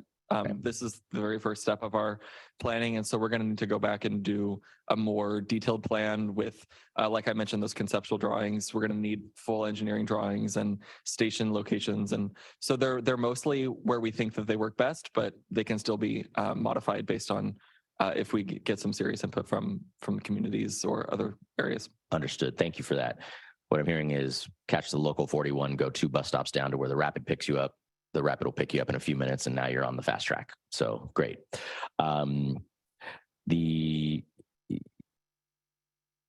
Just as a general thing for Rapid routes, is there a generally accepted distance or number of stops that a Rapid route in a densely urban road, not on a freeway or anything, is supposed to go like every 10th stop, every 2 miles? Is there some sort of well-accepted metric in transportation of in practice that we look at? Usually for BRT routes, you see stop spacing of about 1 mile on arterials. It might be different if we're looking at like a route that goes into downtown San Diego. It might stop more within there because it's just the density of activity is so high. But for each of these 3 routes, we aimed for around 1 mile stop spacing. I think it's between 3/4 of a mile and 1 mile on average for all 3 routes. Understood. Very good. Thank you for that information. And thank you for taking into account the community's point of view and going forward. And we'll be monitoring that with my staff. And thank you for such a good job done. Other questions, comments? Mayor Kranz and go ahead, Mayor Kranz. Thank you, Chair, and appreciate the presentation. I think the one item missing from the presentation was this information in the staff report that points out that the new Rapid routes are planned to have fewer stops, operate in priority travel or separated guideways, get priority at signalized intersections, and the most important thing is that they arrive every 10 minutes all day, every day. And so when people talk about empty buses, a lot of the time, the reason that bus is empty is because it's inconvenient as hell and takes twice as long for people to get where they're trying to go. So they either drive a car that they can afford or drive a car that they can't afford, and we leave them with no choice. So I think this is a very critical addition to our transit system. Looking at these maps, very interesting. I wonder if you could speak to this issue of a transit propensity index that you have on each of these maps, and were those created using origin and destination metrics at all, or was it based upon other census data, or how is it that we create this index? Yeah, so we created that transit propensity index with our consultant, and it's based on a variety of factors, density of residences, density of jobs, density of commercial areas are some of the bigger ones.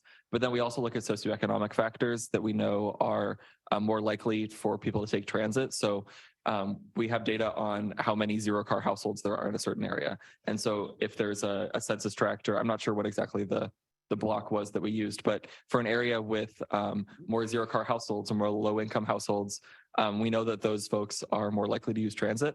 And so those were shaded those darker colors for higher transit propensity, as well as obviously just areas that have more people, more jobs. Those are the areas that we looked at, and then that's how we determined specifically which streets we might want to go on when we looked at the different alternatives that have some differences in the streets. Okay, thank you. I don't know if we can have the rapid 471 map go up either one of the routes. That would be good, because one of the things that I notice when I'm looking at this map is that when you look at the transit propensity index, you see that this in the northern part of Escondido, there is what appear to be quite a bit of transit propensity, and the bus is far enough, that route is far enough away from some of those northern neighborhoods that are transit, have a propensity for using transit. And so it seems to me that looking at the map that you've provided, maybe instead of having a route that is kind of linear, that maybe one that was a loop might work in Escondido. So I'm wondering if your experts looked at that as an option. Yeah, so we looked at a lot of different things, and I think that area has existing local bus transit service. And like I said, these are just the first 3 routes. There's over, I think, 50 or so routes in the regional plan. And so I don't know them all off the top of my head, but I believe there's one that would serve that area in Northern Escondido. It's just not the first one that we picked here. There is current loop transit service in Escondido.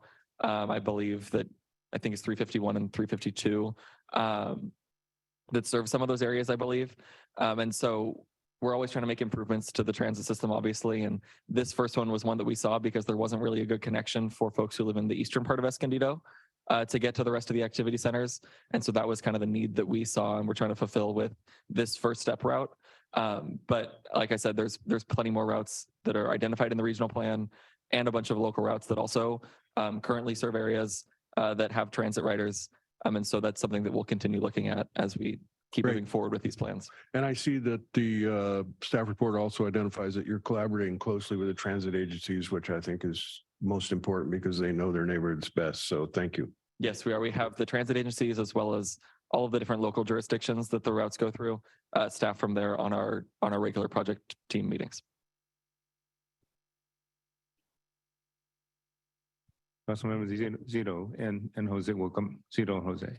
Okay, yeah, thanks. And thanks for the presentation. I guess just from a future reference perspective, it would be interesting to see at some future point what the transitions look like when you go from center dedicated bus lane to these priority bus lanes on the side, because it seems like, you know, multiple of these proposals seem to go back and forth multiple times. And that seems like it could be a pretty challenging transition to make. So knowing what that would look like would be helpful. And then two, just another comment is, you know, my personal opinion is if we're considering options that include a combined bus bike lane, that either means we're just giving up on the bike lane because if it's a highly used bike, well, one, most non-serious cyclists will be too scared to be in a bike lane with a bus. But then if it ever is a highly used bike lane, the buses are going to be going really slow. So, I mean, you either are going to be really slowing down your bus commute or just scaring all the cyclists away, or both. And so I just think that's something to keep in mind as we go forward with the various options. Thanks. Rodriguez. Thank you, Chair. Just as a clarifying question, the proposals, I'm not sure if it was intentional, seem to have more trees. Is that intentional? You mean the illustrations? Yes. More trees? Yeah, I mean, we love tree covers, so we would love to provide more trees. Those are just kind of illustrations though. But we definitely wouldn't be having a net loss of any tree or tree cover or anything like that. Yeah, I thought it was intentional, right? But it is good to be at least in the illustration. I think it's important for us to continue to think of our transit system holistically, and tree cover is needed in order to keep our temperatures low. They make communities more walkable. I would love to see included in some of these plans, maybe some public hand wash stations, some water stations, something for convenience of riders to utilize. So just a thought. Thank you. Any other questions or comments? I have just a few quick ones.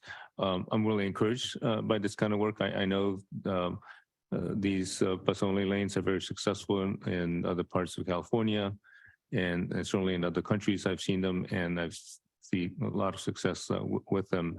I hope that you do report on the cost-benefit ratio of doing this, or the benefits overall with regards to reduction of VMT cost to riders or whoever's using transportation systems when they can use a bus to go from one place to another, as opposed to riding in a vehicle. In terms of competition with buses and I shouldn't say competition, but maybe confrontations between bicyclists and buses. The last few times I rode here to SANDAG, that was my biggest challenge, is how to go around a bus or how to follow a bus or not have the bus run me over. So nothing against MTS, but it was tough in our roadways to have bicyclists and buses, and it has to do with the speed of the buses, making sure the bus driver sees me. Buses just putting out so much air pollution as I'm driving around it and riding around. I just need to get a faster bike or a much slower bike. So that was the issue with me and bikes. Any other questions or points to make? We've made it to 12 o'clock just on time. They're meeting for our next meeting on July. Thank you, Zach. I should have finished that item off. And that was an information item only, so we don't need to move on it. Our next meeting for July 7th has been canceled. So our next meeting is actually going to be July 21st at 9 a.m. And that concludes this Transportation Committee meeting. Thank you all for being here and helping us out. Meeting's adjourned. Happy Juneteenth. Yeah, happy Juneteenth.